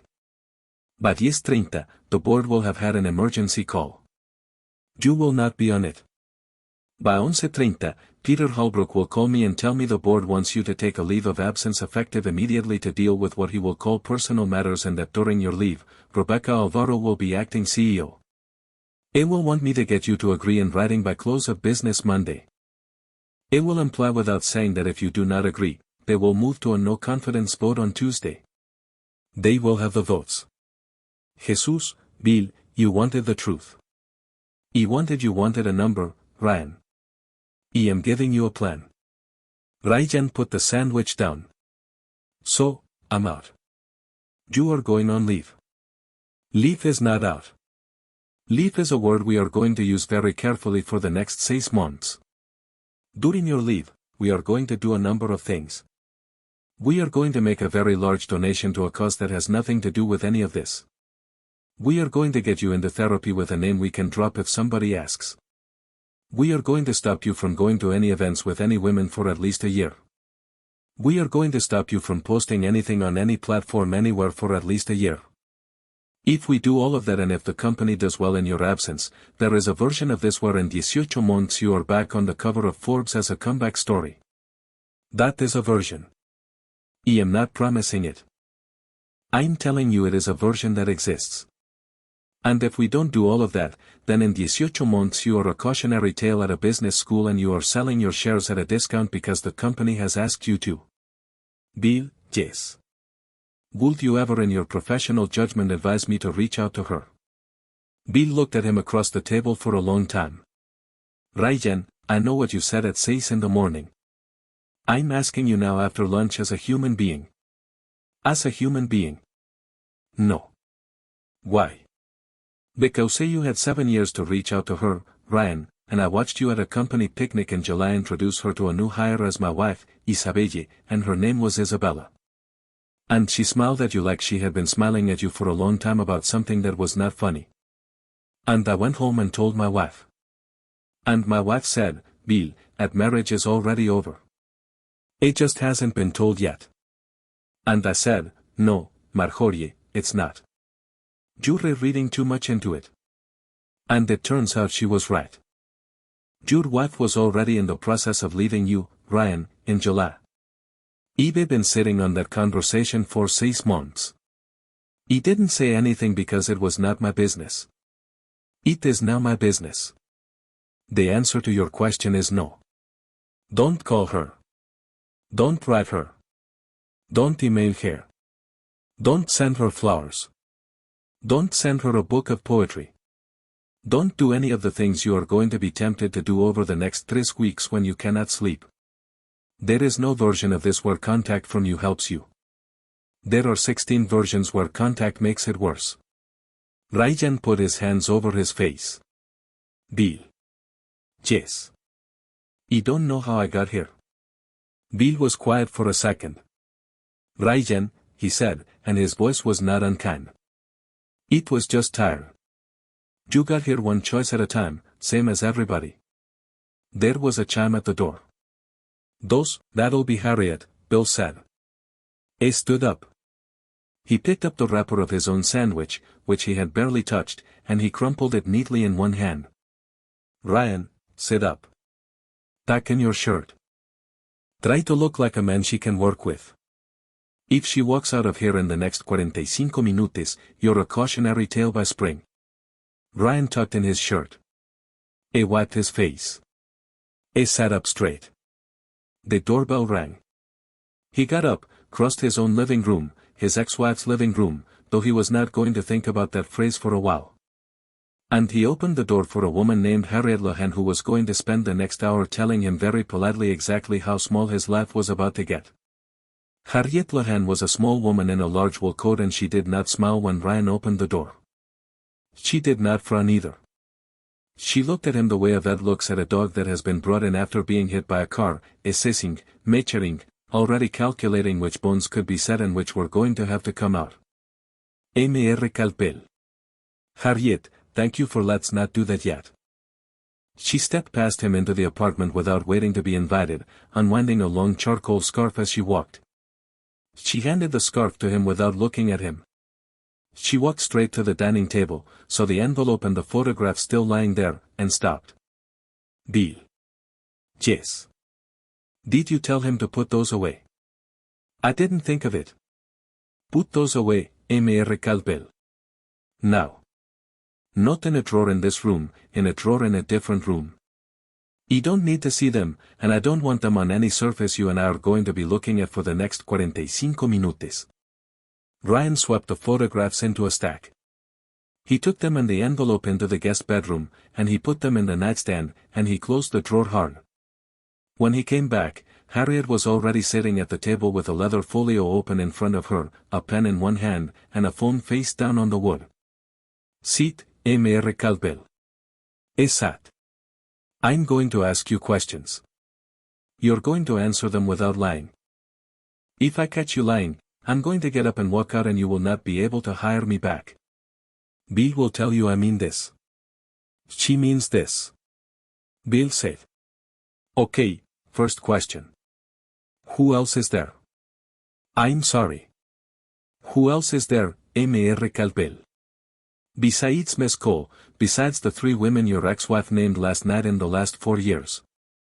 You want the names. The approximate dates and whether any of them have any reason to go to a reporter. Ryan opened his mouth, closed it, looked at Bill, who did not look back at him. There's one more, he said finally. One more named Karen Dupree, an interior designer tutu and medio years ago it was brief, maybe 6 weeks.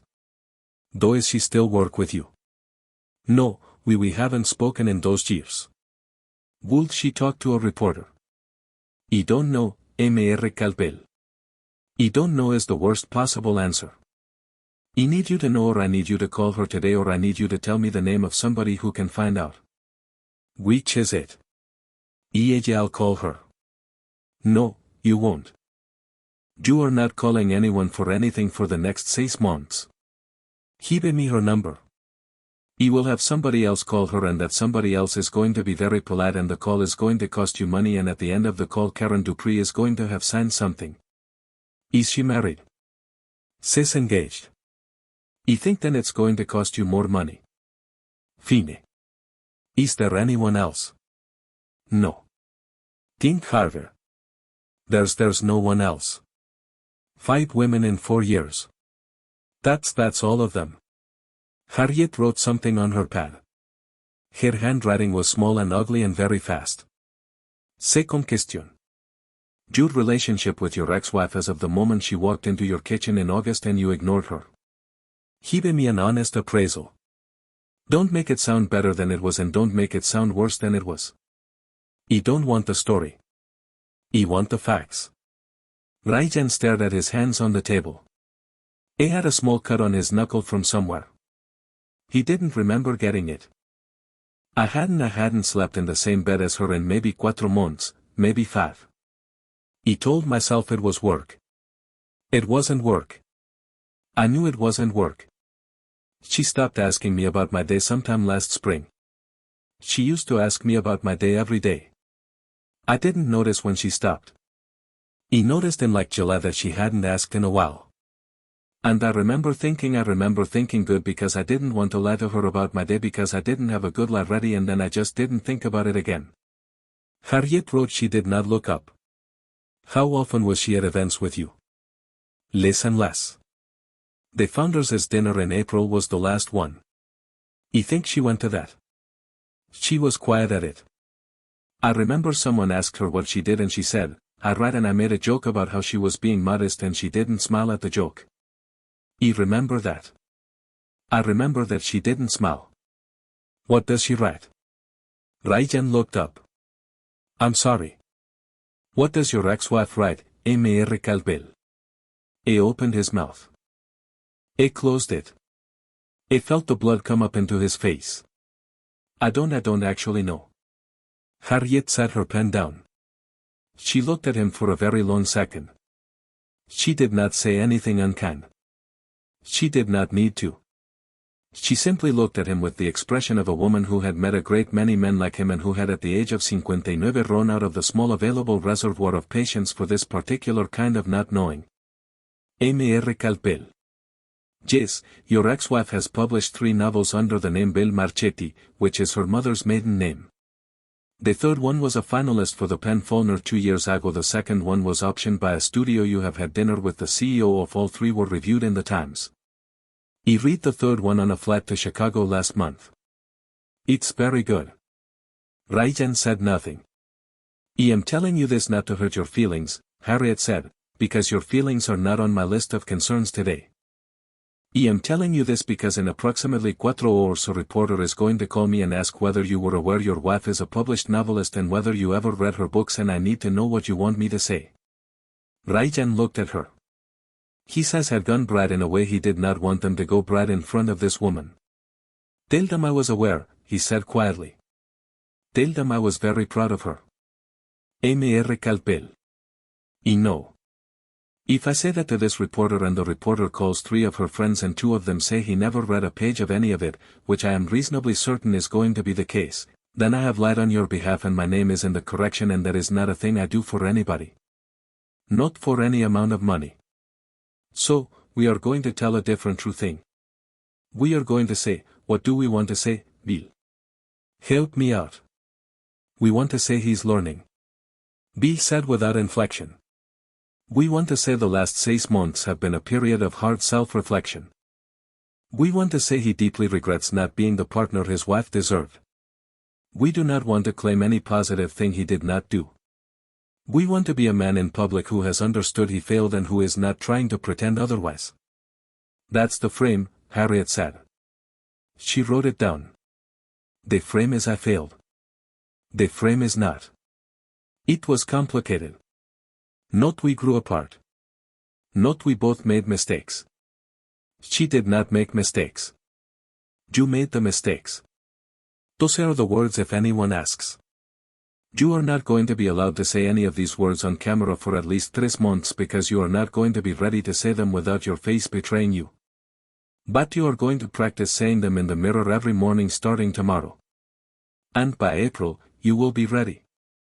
And in April, we will do one sit down carefully with a journalist. Y choose. Agreed.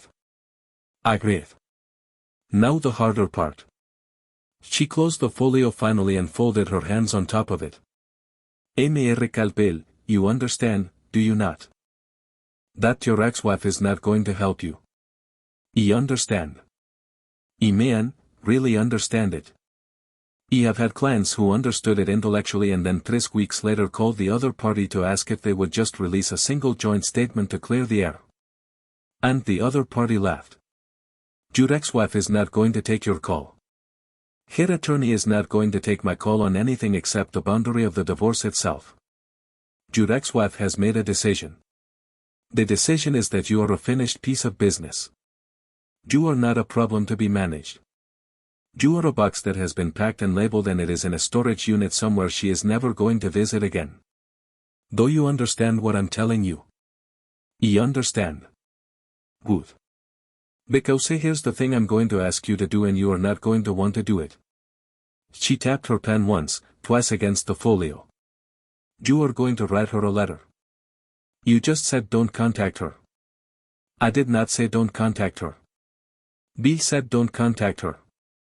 Bill is your lawyer and Bill is doing his job.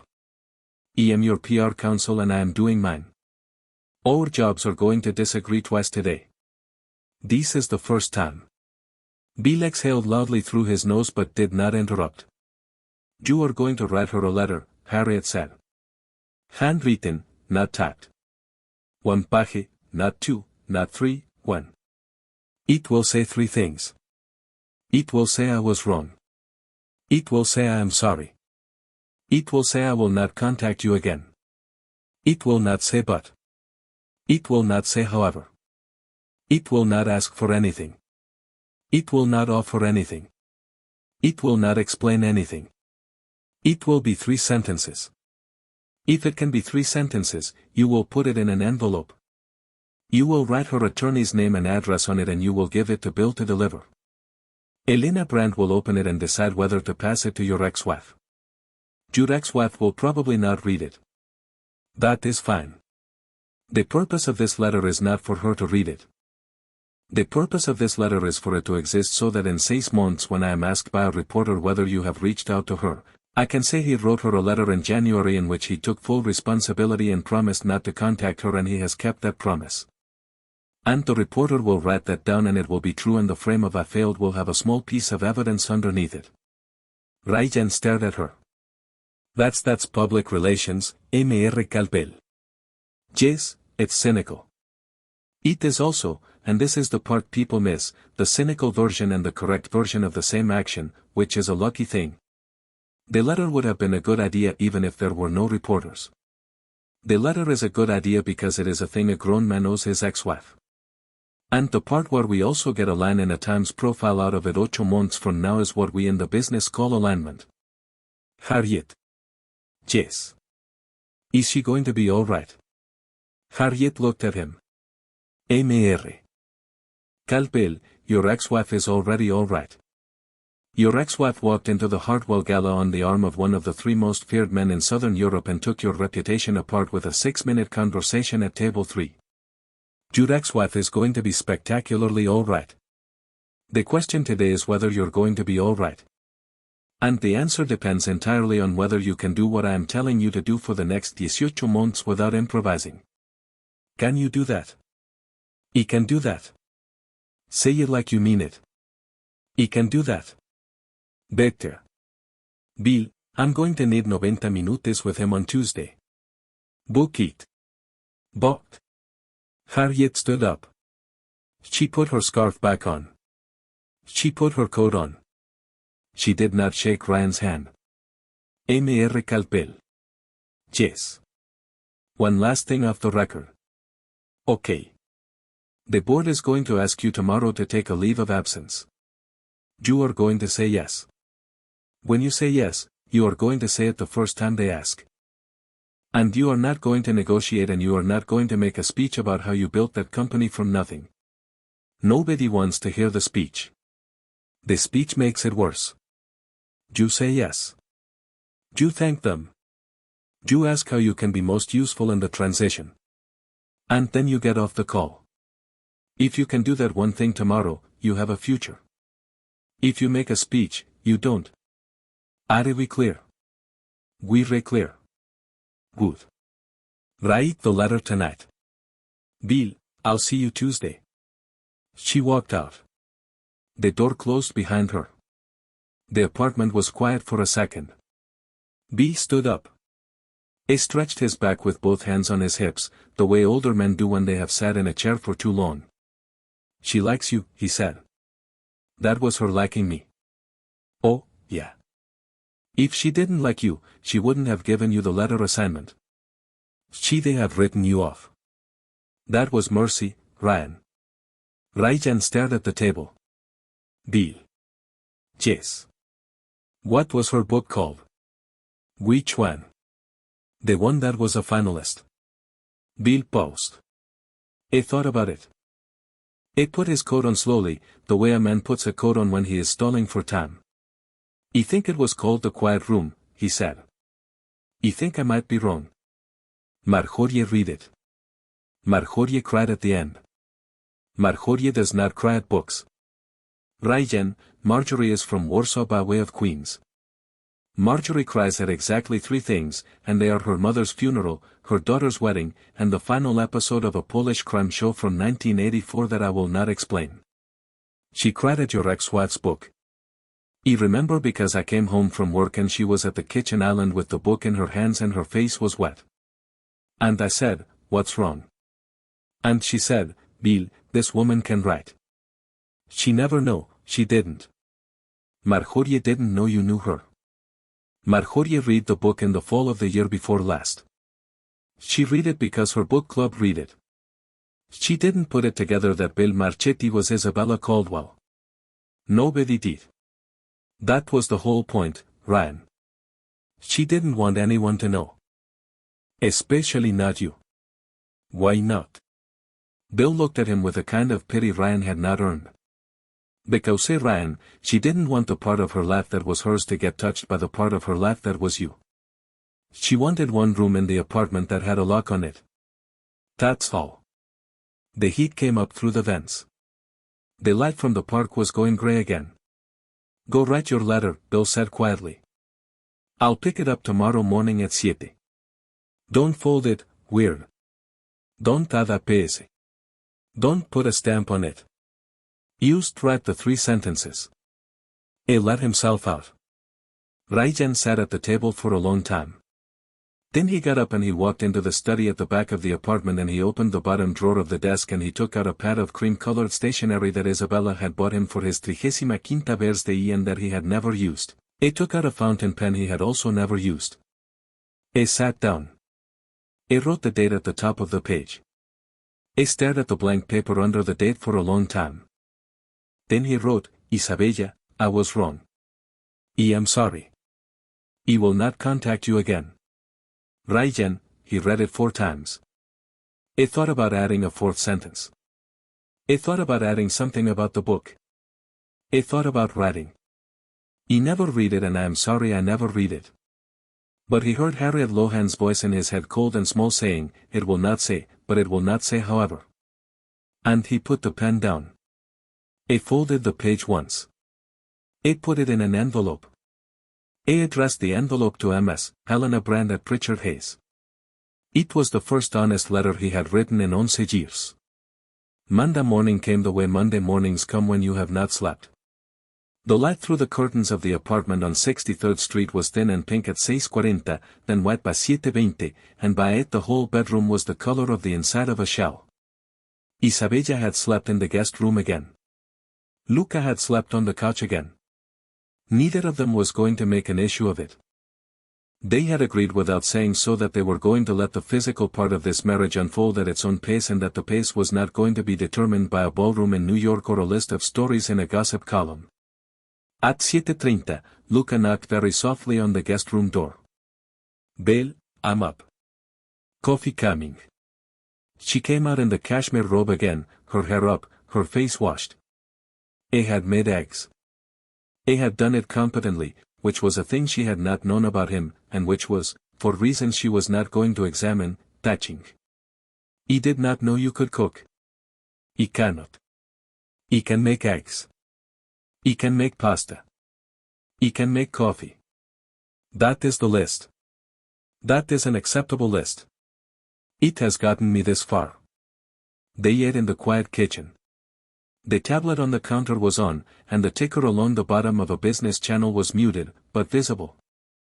And at 9:31, the ticker flashed red and Caldwell Holdings dropped 6 3/4 points in the first 90 seconds of trading and then 18 minutos later dropped another 2. Isabella watched the number change. She did not say anything. She did not feel anything, which was the thing that surprised her. She had pictured this moment for a long time in a number of different versions. And in every one of the versions, she had pictured a small, clean satisfaction, a quiet there. And instead what she felt was nothing. The stock was a number. The number was going down. It had nothing to do with her anymore. A part of her life that had been hers was being rearranged somewhere else by people she had never met. And it was no more interesting to her than the weather on a day when she was not going outside. Luca was watching her watch the ticker. "You are not going to gloat." "He thought I would. It turns out I don't want to." "Good. Is that good?" "It is who you actually are. It is good that you found out." She finished her coffee. She went back to the guest room. She changed out of the robe into a wool skirt and a black turtleneck and a pair of low boots, the kind of clothes she had worn to her mother's kitchen 1,000 times since she was 14. She packed an overnight bag.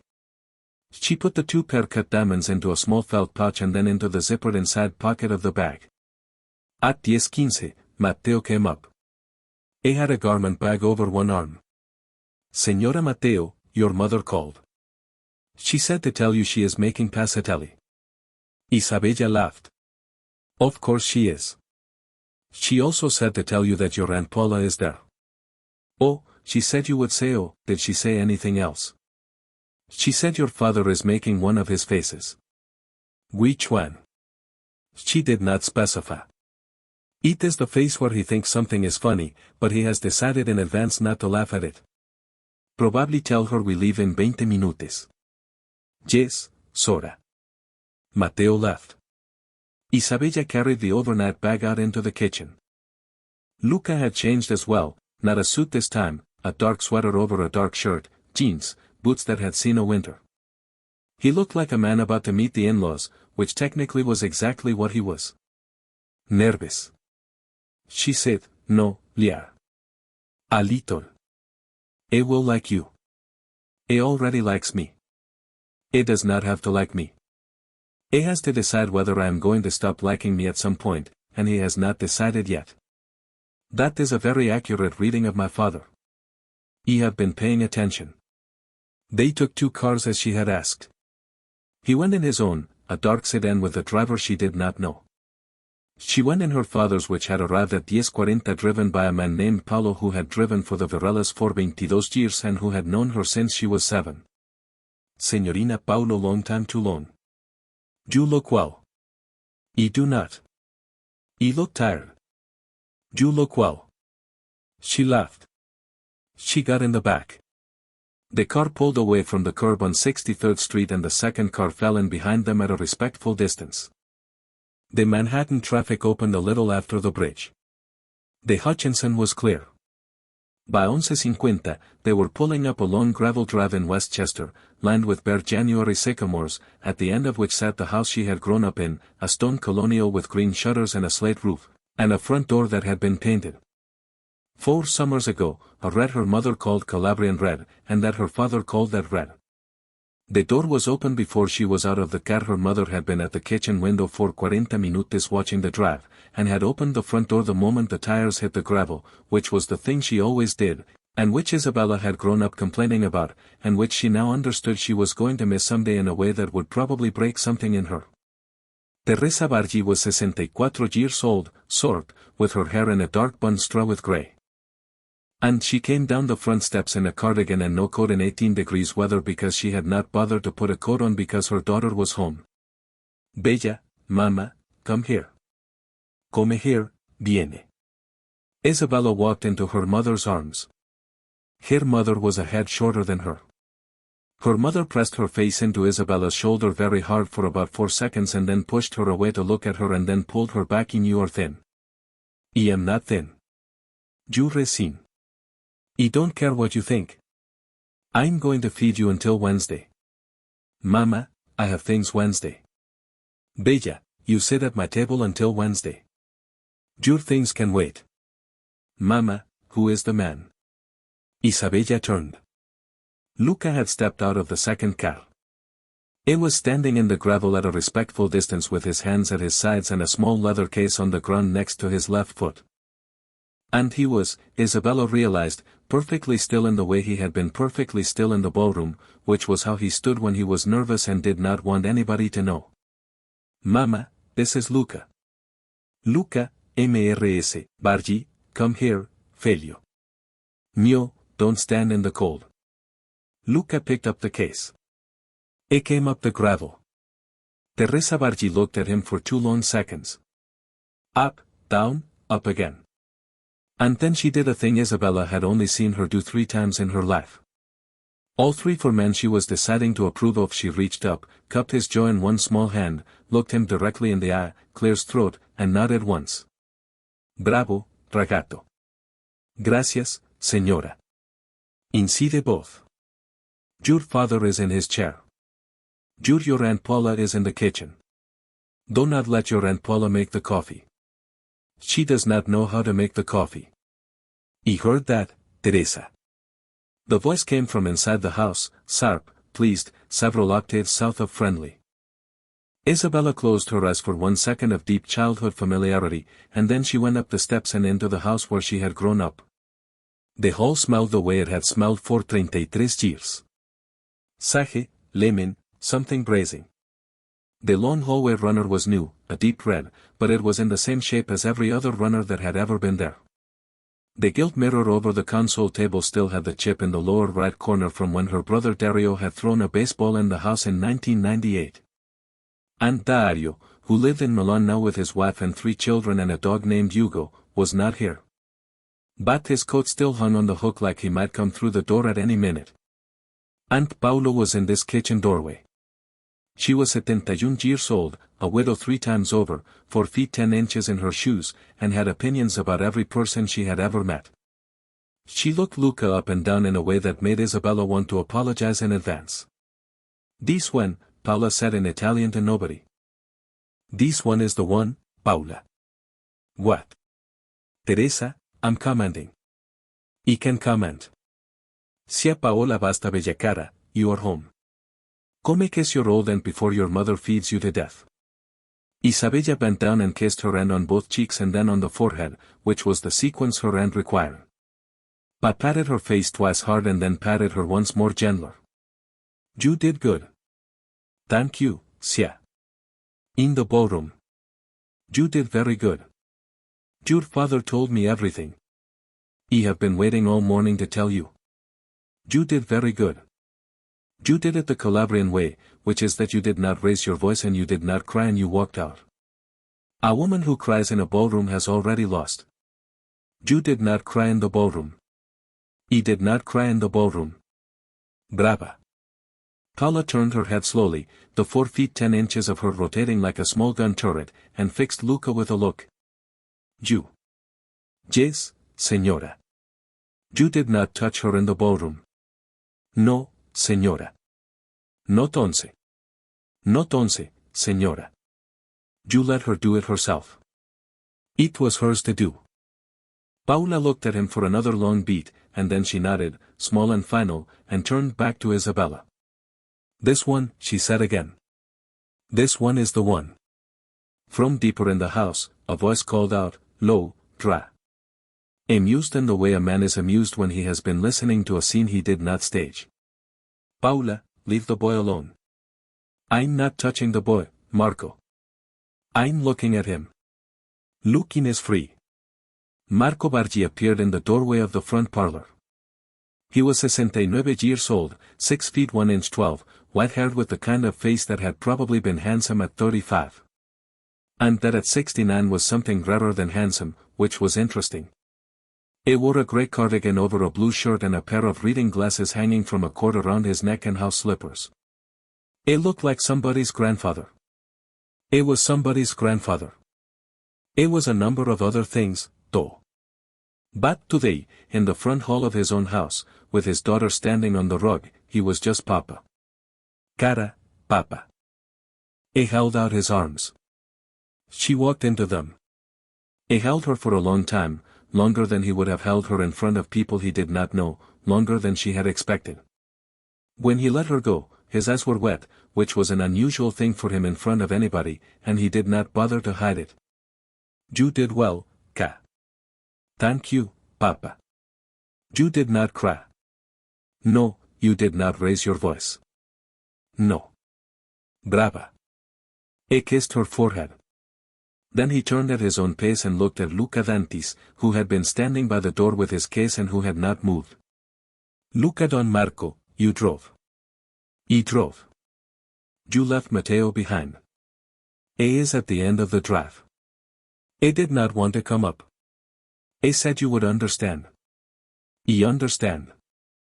Come incoming coffee. Pa is not making the coffee. Teresa is making the coffee. Luca, you will sit to my right at lunch. Bella, to my left. Pa, you will sit wherever you sit and you will be quiet for at least 15 minutes at a time, which is not my rule. It is the rule of our mother of blessed memory who made it up in 1967 specifically for you. Bafenuno Marco language Paula, there is a young man in the house. He is not so young and he has heard worse. Luca, who had not smiled once since he got out of the car, smiled now, and it was the second real smile Isabella had seen on his face in 24 hours. They went into the kitchen. The kitchen was warm and full of the smell of broth and something frying in butter. And the big farmhouse table was set for 5 with mismatched plates and a loaf of bread still steaming in a cloth and a bottle of wine already open. Teresa was at the stove with a wooden spoon. Pa shuffled in and sat down in her chair, which everyone knew was her chair, and no one ever took, and folded her hands. Marco gestured Luca into the seat to his right. Luca sat. Marco poured wine for Luca without asking. He poured a little for Isabella. He poured a full glass for Paula, who said grazie without looking up, and a half glass for Teresa, who was not drinking. He poured himself a full one. He lifted his glass. A la familia. A la familia. They drank. Isabella took a small sip and closed her eyes for a second because the wine was from a cask her father kept in a specific cellar and it tasted like a number of winters she had thought she had forgotten. The passatelli came out, long golden strings of it in clear broth, little flecks of nutmeg on top. Teresa set the bowls down one at a time. Nobody picked up a spoon until Marco did. Marco did and everybody else did, and the kitchen went quiet for a while in the way kitchens only go quiet when people are eating something made by a person who loves them. Halfway through the bowl, Marco set his spoon down. Luca. Yes, Don Marco. Stop calling me Don Marco at my kitchen table. This is not a kitchen where anybody is Don anybody. Yes, Marco. Better. Paola, without looking up, said he is going to keep calling you Don Marco. Marco, he is from Pamo. They cannot help it. I am working on it. Señora, work faster. Pa, eat your soup. I am eating my soup. You are not eating your soup. You are running commentary. The soup is getting cold. The soup cannot get cold. Teresa's soup defies the laws of physics. Teresa, your soup today. I have never had it better. Yes, you have, Paula. You say that every time. Every time I mean it. Every time you mean it more than the last time. Marco picked his spoon up again. He looked at Isabella across the table. Something in his eyes was very soft. Eat, cara. Chiate. After lunch, her father took Luca into the front parlor, which was the room where her father did all of his important conversations, and closed the door. They were in there for almost an hour. Isabella sat in the kitchen with her mother and her aunt and peeled clementines and did not ask what was being said because asking was not done and also because she did not need to. She knew what was being said. Her father was asking Luca a series of questions that had no right answers, only true ones. And Luca was either going to answer them or he was not. If he did not, he would come out of the parlor with the same face he had gone in with, and her father would stand at the front door with him and shake his hand politely and wish him a safe drive back to the city. And Isabella would never see Luca Dantes again because the one rule of her childhood that her father had never broken was that her father decided who was allowed to come back through that front door. At 12 minutes to 3, the parlor door opened. Luca came out first, followed by her father. Her father had one hand on Luca's shoulder. Isabella let out a breath she had not known she was holding. Teresa at the sink, said without turning around, "Good, Paula," peeling a clementine with a small silver knife, said, "Told you." Marco walked Luca to the coat hook. He handed him his coat. He said something quiet close to Luca's ear in Italian that Isabella could not hear. Luca answered something quiet back. Marco nodded once and patted Luca's shoulder twice and stepped back. Bella. Yes, Papa. Walk him to his car. She stood up. She put her coat on. She walked Luca down the front steps and out across the gravel to the black sedan that had been waiting, engine running the whole afternoon. They stopped at the door. How was he? It was your father. That is not an answer. He asked me 11 questions. He answered all 11. He told me 3 things about you I did not know. He told me 2 things about himself. He said I was the first person he had told in a long time. He told me that the next time I came to this house, I did not have to bring the leather case I brought today because I did not have to bring anything to this house except myself. What was in the leather case? Money. Luca, it is traditional. Papa would not take your money. He did not. He made me put it in a drawer in his desk. He said it was going into a fund for your nieces. He was joking. I am not entirely sure. He was probably not joking. He was afraid of that. She laughed. She stepped closer to him. She put a hand on the lapel of his coat flat the way she had put it on his chest in the kitchen that morning. And she did not kiss him this time. She just stood there for a second with her hand on his lapel and her breath making a small cloud in the January air. Go home. He will call you tonight. Call me tonight. Isabella. Yes. Whatever you decide about this, about the marriage, about the city, about where you live, about any of it, decide it slow. I will. Don't let anyone tell you the timeline. I won't. Good. He got in the car. The driver pulled down the gravel drive past the bare sycamores and out through the gate at the bottom. Isabella stood in the cold in her coat and watched the car go until she could not see it anymore. Being here, the front door of the house opened. Her father came out in his cardigan and his slippers, which her mother was going to yell at him about the second he came back inside. Papa cara, you approve. I approved in September. Ella, you have known I approved since September. I am not surprising you today. I know. He wanted to hear it out loud. He came down the steps in his slippers carefully and stood next to her. He put his arm around her shoulders. She leaned her head against the side of his. Her father smelled like sage and bergamot and the particular tobacco he had smoked for 41 years before her mother had made him stop in 2016. Some smells don't leave a man. That one had not left him. Cara, yes. You are going to be alright. Y no. You are going to be better than alright. Maybe. Not maybe, Papa. Yes. I was scared in the ballroom before I walked in for a minute. Of course you were scared. Only a stupid woman would not have been scared. You're not a stupid woman. I did not raise stupid women. I wasn't scared of him. No, I was scared of me. I was scared that when I got in there, I would look at him and I would feel something I didn't want to feel. Sadness or pity or some version of the thing I used to feel when I looked at him.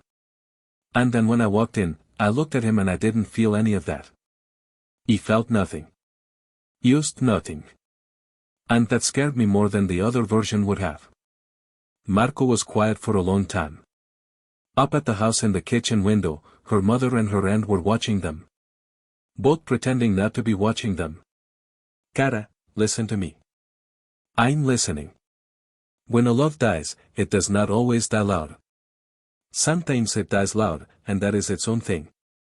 And we know how to mourn that one. We cry. We break plates. We call our mother. We go to Italy for a summer. That one is easy. The hard one is when a love dies quiet. One morning you wake up and it is not there and you did not hear it go and you do not know when it left. That one feels like something is wrong with you. It is not. It is only that the love was tired and it went. You did not kill it. It did not kill it. It ran out. So many of them run out. Ours will not. Your mother's and mine.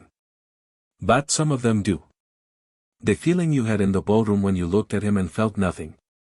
That is not a sign that you are broken, Bella. That is the sign that the love was gone a long time before last night. You were only finding out. She didn't answer. Cara. Yes.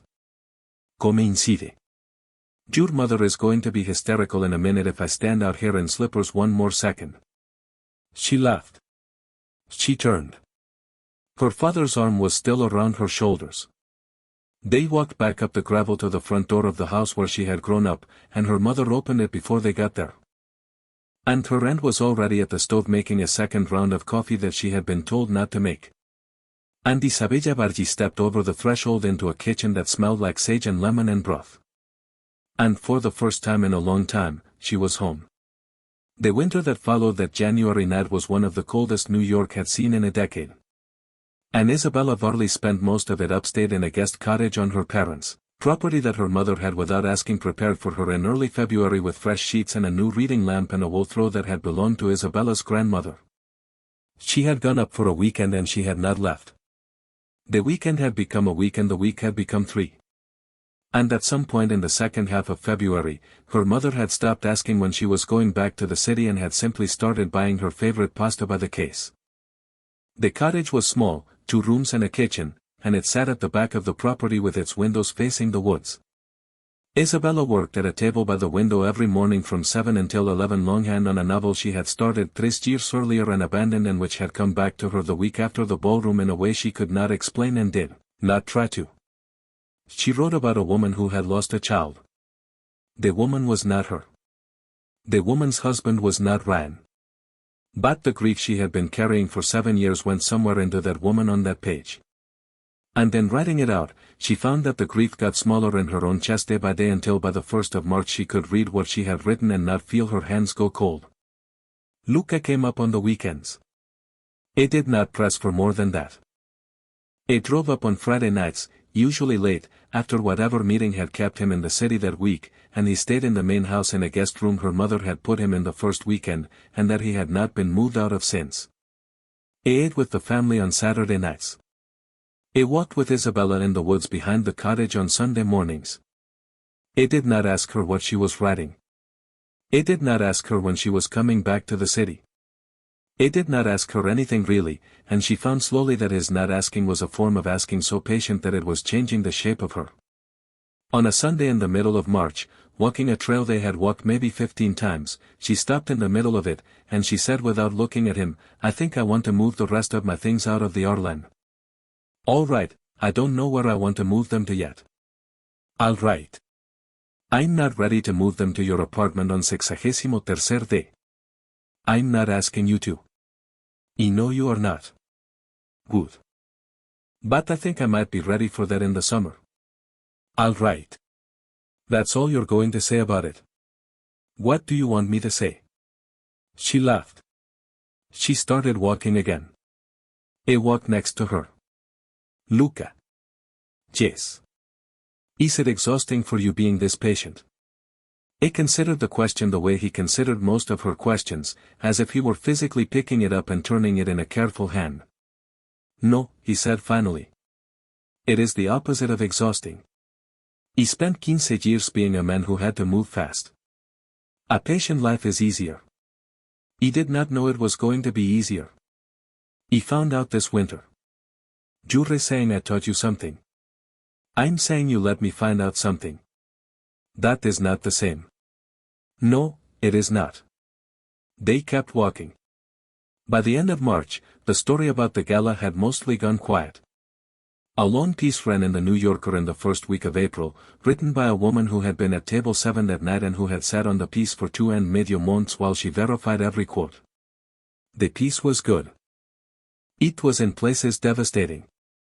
It named Ryan once in the first paragraph and then referred to him after that only as her ex-husband, which was Helena Brent told Isabella over the phone the single worst thing that could happen to a man of his particular kind of vanity. The piece did not name Vanessa at all. Vanessa had moved back to Cleveland in the first week of February and had, in a small surprise to people who had taken her for a certain kind of woman, enrolled in a paralegal program at a community college there and begun dating a high school teacher named Marcus, who had not, as of the piece's publication, heard of any of it. The New Yorker piece ended with a line that Isabella read 3 times on the morning it ran and then set aside and did not read again. The line was, "The most dangerous thing a man can do is assume that a quiet woman is a small one." Luca had read the line, though. I had not said anything about it. I had set the magazine on the kitchen counter in her cottage and gone out to Splitwood with her father for an hour, which was a thing the two of them had started doing on Sunday mornings without any of the women in the family quite understanding when or how it had begun. Ryan Caldwell went on leave from Caldwell Holdings on the first Tuesday of February. I did not make a speech at the board meeting. I said yes the first time he was asked the way Harriet Lehen had told him to, and he thanked the board and he asked how he could be most useful in the transition. Peter Halbrook had Bill told him later looked surprised. Peter Halbrook had expected a fight. Peter Halbrook had come away from the call believing against his prior assumptions that Ryan Caldwell might be a slightly different person now than he had been 3 weeks before. I was and he was not. The change was smaller than Peter Halbrook gave it credit for, and it was also real. Ryan spent the spring in a rental in Katona, not because he wanted to be in the country, but because his therapist had told him that spending a month in his penthouse alone was likely to produce exactly the kind of decision he was trying not to make. I went to therapy twice a week. I stopped drinking. I stopped dating. I read a book, a whole one, for the first time in 11 years, which was embarrassing to admit to his therapist, and which she made him admit anyway. He read Isabella's 3rd novel, the one that had been a finalist for the Pan and Faulkner, on a Saturday afternoon in the 2nd week of April, in a chair by a window in the Katona rental. And when he finished it, he sat in the chair for a long time with the book closed on his lap, and he cried, not prettily, for about 20 minutes. I did not call her. I did not write her a second letter. I did not do any of the things Bill had warned him he might be tempted to do. I put the book back on the shelf, and on Monday morning he went to therapy and he told his therapist, "She can really write. And I never read a word of it in 7 years, and I want you to understand that I understand what that means." His therapist, a woman named Dr. Fridas with short gray hair and an office full of succulents, had looked at him and said, "Good. That is the beginning of the only useful kind of guilt, Mr. Caldwell. The kind that teaches you something instead of performing for you." I did not go back to Caldwell Holdings. The lead became by June a resignation which was framed in the press release as a mutual and amicable decision and which was in private not mutual and not particularly amicable but which he did not fight because Harriet Lehen had told him not to and because by June he had begun to understand that the company had not really been his any more than the apartment had been or the marriage had been. He had been the front of a thing. He had played the front well for a long time. It was not the front anymore. He had to figure out what else he was. He sold the penthouse on Central Park West at the end of July at a loss he could afford. He bought a smaller place uptown in a building his sister had recommended and he moved into it with 12 boxes of things and none of the paintings from the old apartment. He gave the paintings to an auction house. He did not go to the auction. He told himself, standing in the empty penthouse on the last day of July with the sunlight coming in through the windows of a room he had not been able to remember the color of until he saw it empty. That he was not going to be a cautionary tale and he was not going to be a comeback story either. He was going to be a 42-year-old man in a smaller apartment learning how to live with himself. It was not a heroic plan. It was not an inspiring plan. It was Dr. Euphrates told him the first plan he had made in his adult life that had any relationship to reality. By then, Isabella had moved her things. Not into Luca's apartment. Not yet. She had taken a floor in a small building in the West Village, a place with old wooden floors and tall windows and nothing on the walls. And she had sat on the floor of the empty living room on the first day of July with a cup of coffee in her hands. And she had watched the sun move across the boards for an hour before she had started unpacking. Her mother had come down to help. Her aunt had come down to criticize. Luca had come over on the second day with a hammer and a level and had put up 6 shelves without anybody asking him to. And when he was done, he had said, "I will not do this again if you do not want me to." And Isabella had said, "No, the shelves are good. Keep the shelves." And that had been a small joke between them for the rest of the summer. She finished the novel in August. She gave it to her agent on the last Friday of the month. Her agent called her the following Tuesday and cried on the phone for about 90 seconds before she could get words out.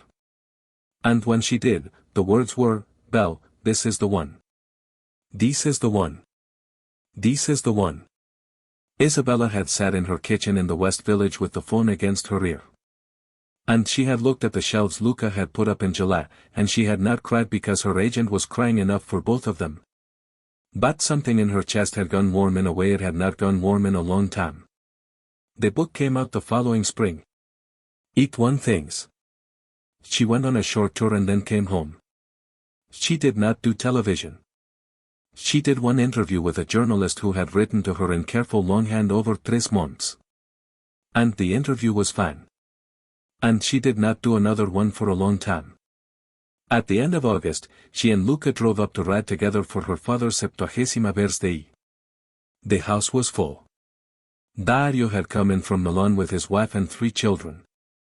Aunt Paula had come from her condo in Yonkers with a pot of something she would not let anyone else carry in from the car. 2 of her father's oldest friends from the old neighborhood had come up from Philadelphia. And at some point in the evening, after the cake, and before the espresso, her father had stood up at the head of the table in the dining room, and he had tapped his glass once lightly, and the whole room had gone quiet. "I am not going to give a speech," he had said. "Yes, you are," Marco and Paula had said. "Paula, I am not going to give a speech. I am going to give 6 sentences, 1 for each decade of my life and 1 extra because I am greedy." He had lifted his glass. 1, I have been very lucky. 2, I do not deserve the luck I have had. 3, my wife is the reason I have survived the years when the luck was thin.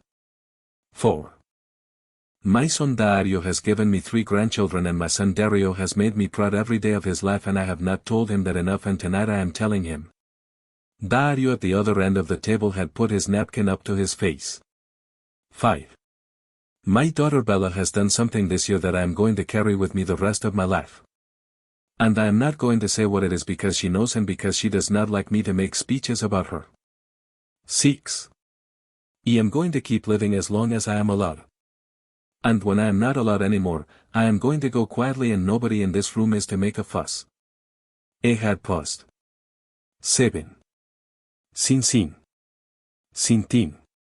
The whole table had said. Isabella, sitting at her father's left, had reached over without thinking and taken his hand. He had squeezed hers once. He had not let go for a long time. Luca was at his right. Luca had met her eyes across her father and had not smiled because he did not smile in rooms like that. But his eyes had been kinder than she had ever seen them. And when her father finally let go of her hand, he had reached for Lucas, and he had held Lucas' hand for just as long, and neither of them had said anything about it. The wedding, the real one, the one Isabella wanted in English and in a room her mother had walked through, happened the following October in a small church in Ri. Only 41 people were there. Aunt Paula cried. Dario's youngest daughter was the flower girl and threw the flowers on the ground and then cried because she had thrown the flowers on the ground.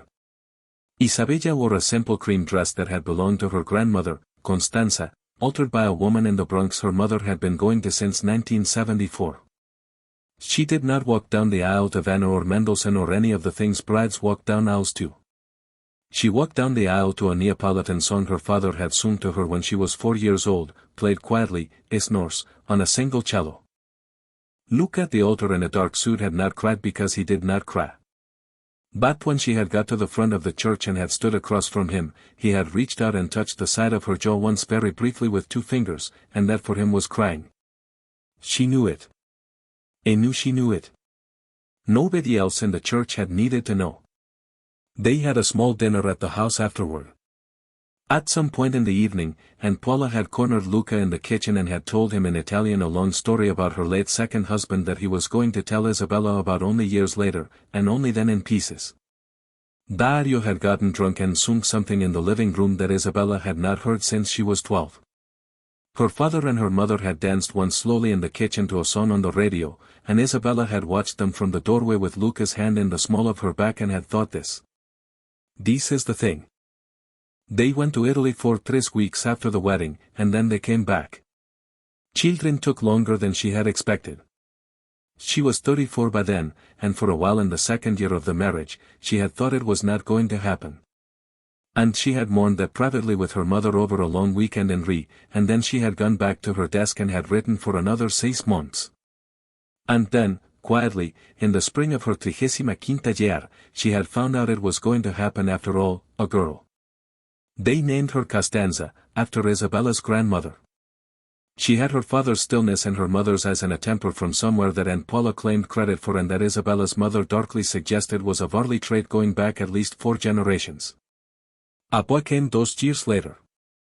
They named him Matteo after the man who had driven Isabella's cars for most of her adult life and who was by then retired and living in a small apartment in Etruria with a garden he was very proud of and a grandson he walked to school every morning. When they told Matteo what they were naming the boy, he had said nothing for almost a minute, and then he had said, "Señora, I'm not going to cry in this kitchen. It is not the kind of kitchen I cry in," and then he had cried anyway, standing at her island in his coat. And Isabella had hugged him, which was a thing she had never done in 21 years of knowing him, and he had let her, which was a thing he had never done in 21 years of knowing her. They did not move to Europe. Luca had thought at the beginning that they would. His life had been in Palermo and Zurich. But by the time Costanza was 2, it was clear that Isabella's life was not going to be anywhere but a day's drive from her mother and her father and her aunt. And Luca, who had learned in his 30s that a man who loves a woman has to be prepared to live where her people are, had adjusted. He kept an apartment in Zurich. He went there 4 or 5 times a year for a week at a time. He took Costanza with him once she was old enough. And then Matteo once he was old enough, and the 2 children grew up fluent in 3 languages and unafraid of airports, which was Isabella thought a small gift that she herself had not been given in childhood and that she was pleased to be giving them. Luca's work changed too. By the time Costanza was 4, the parts of his life that had required a certain kind of stillness in rooms full of dangerous men had mostly been handed off to younger men who were, he said, less tired and more hungry and welcome to it. He kept a few interests. He sat on 2 boards. He did not talk about his work at the dinner table, and his children did not for a long time understand what their father did all day, and Isabella did not rush to explain it to them, because explaining it was not, in the end, her story to tell. She left it for Luca. She trusted him to tell his children what they needed to know, in the order in which they needed to know it. Her father died in the summer, the year Costanza turned 7, and Mateo turned 5. It was not sudden. He had been sick through the spring, and the family had known, and they had had the chance, all of them, to say the things that needed saying, which was not a thing everybody got. He died in the bedroom at the top of the house with his wife next to him, and his 2 children at the foot of the bed, and his sister in the kitchen making coffee she would not drink. And Isabella sat on the bed, and held his hand, and did not cry until after. And when she did, she cried in the woods behind her cottage on the property alone for a long time. It was a kind of grief that did not get smaller exactly. It got older. It moved into a room in her and took up residence there, and she learned over the years to live in the rest of the house around it. Luca had known his own father a little. Luca understood without needing it, explained. He did not try to fix it. He did not tell her it would pass. He made dinner on the nights when she could not. He read to the children on the nights when she could not. He sat next to her in bed and did not talk when she did not want to talk. And on one particular night in the 2nd week after the funeral when she had woken up at 3 in the morning and had gone to the kitchen and had sat at the island with a glass of water and had not been able to make herself get up again.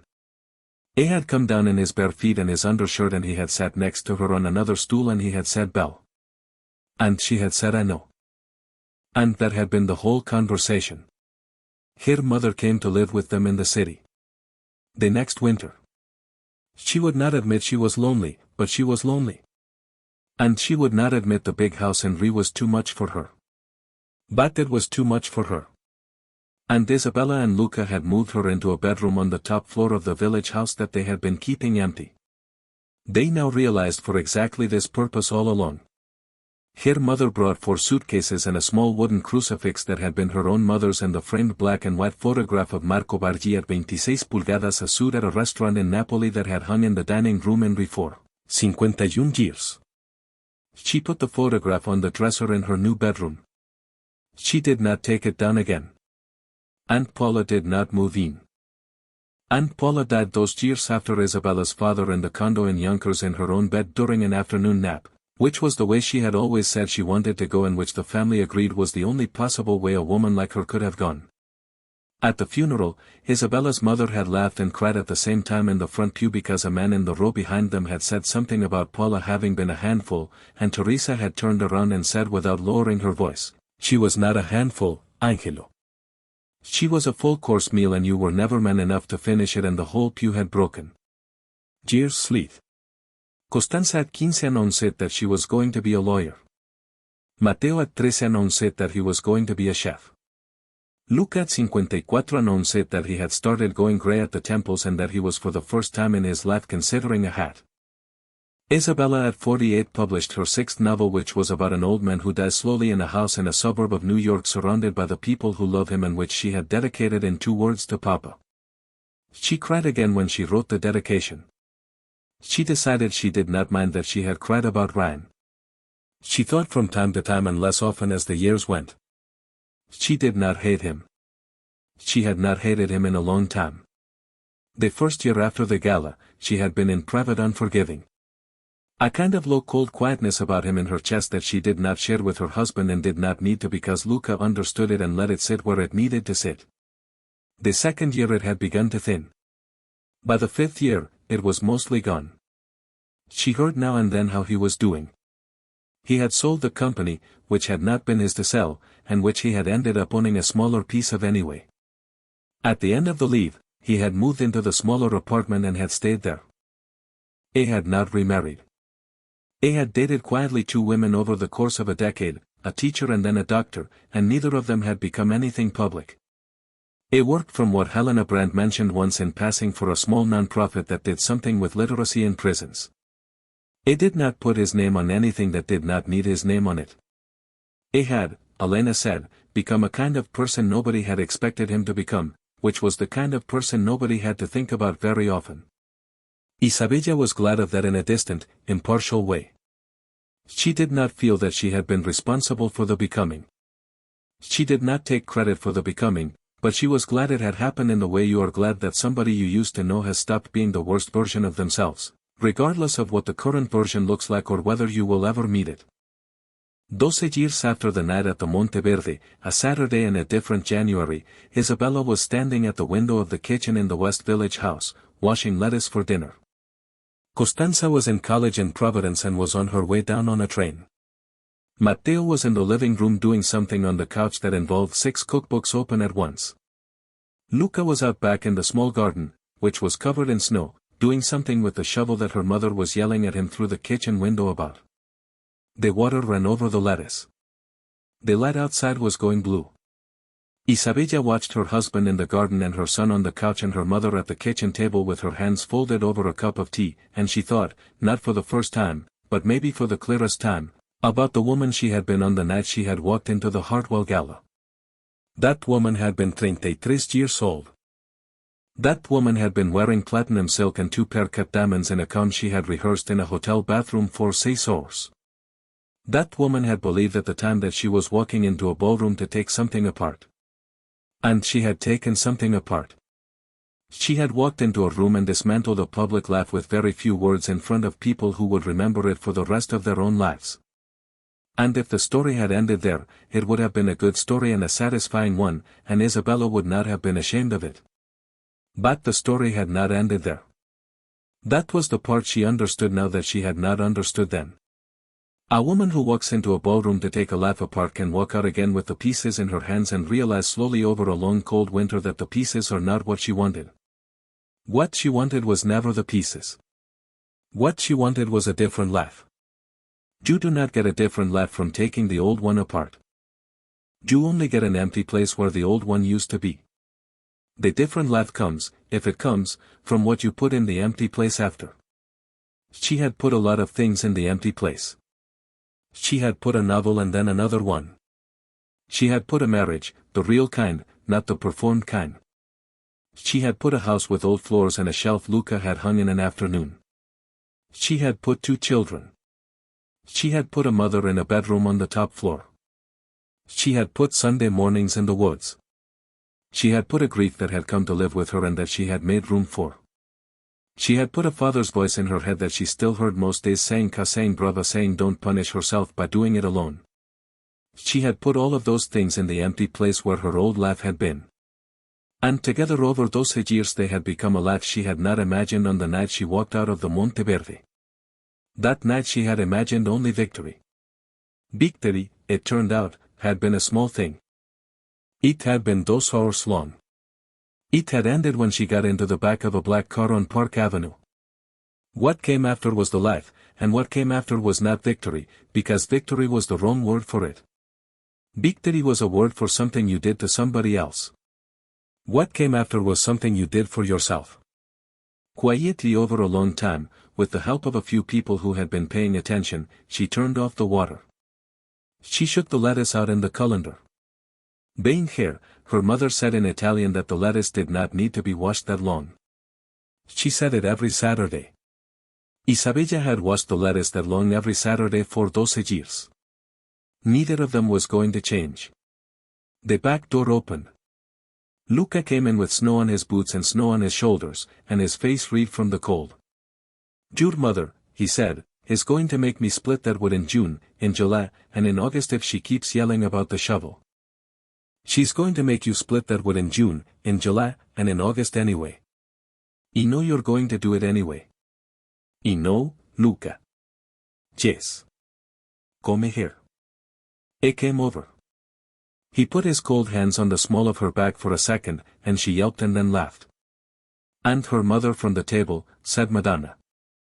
And Matteo from the couch said, gross. And Luca said very quietly next to her ear, are you all right, Bill? Yes, good, Luca. Yes, it is good, isn't it? I knew what she meant. I always knew. He put his forehead very briefly against hers. Yes, Bill, it is good. Outside, the snow started up again, slow and wild, fat pieces the size of small coins. The same kind of snow that had been coming down on Park Avenue 12 years before when a woman in a platinum dress had walked out of a ballroom and into the rest of her life. Inside the kitchen, the radiator hummed, and the lettuce was in the colander, and somewhere a train out of Providence was carrying a 19-year-old girl down the Hudson line toward her mother's house. And the oven was preheating and a boy on the couch was deciding between two recipes. And the woman at the table was humming a song she had learned from her own mother 65 years before. And the man was taking off his wet coat. The best revenge Isabella had come to understand is not making the other person small. The other person makes themselves small on their own. Eventually, if they are that kind of person, and if they are not that kind of person, no amount of ballroom performance is going to make them small for you. The best revenge is not even a revenge. The best revenge is what you build with your hands in the ordinary quiet years after the ballroom with the people who had been waiting for you to notice that they were there. The best revenge is a Saturday afternoon in January with wet lettuce and your mother correcting you and your husband's cold hands on the small of your back. She had walked into a gala to win a war she had already won. It had taken her 12 years of winter Saturdays in a kitchen in the village to understand that the gala had not been the victory. The victory had been everything after. The victory had been, was, and would continue to be the slow, ordinary work of putting a life together after the old one had fallen away, of choosing every morning to stay inside a life you had made on purpose instead of one that had been arranged for you. The snow kept coming down. The radiator hummed. Some body, probably Mateo, turned on a kettle. Her mother stood up slowly with both hands on the edge of the table and shuffled over to the stove to start something else that did not need starting. Luca hung his coat on the hook by the back door. Outside in the garden, the shovel lay where he had left it, and the snow was already beginning gently to cover it. Isabella Varley, 45 years old, novelist, wife, mother, daughter, stood at her kitchen sink in her own house with her family at her back, and she looked out at the falling snow. And she did not think this time about the ballroom or the platinum dress or the man at table 3 or any of it. She thought about dinner. She thought, the lettuce is washed and Costanza's train gets in at 6, and I need to take the bread out of the freezer.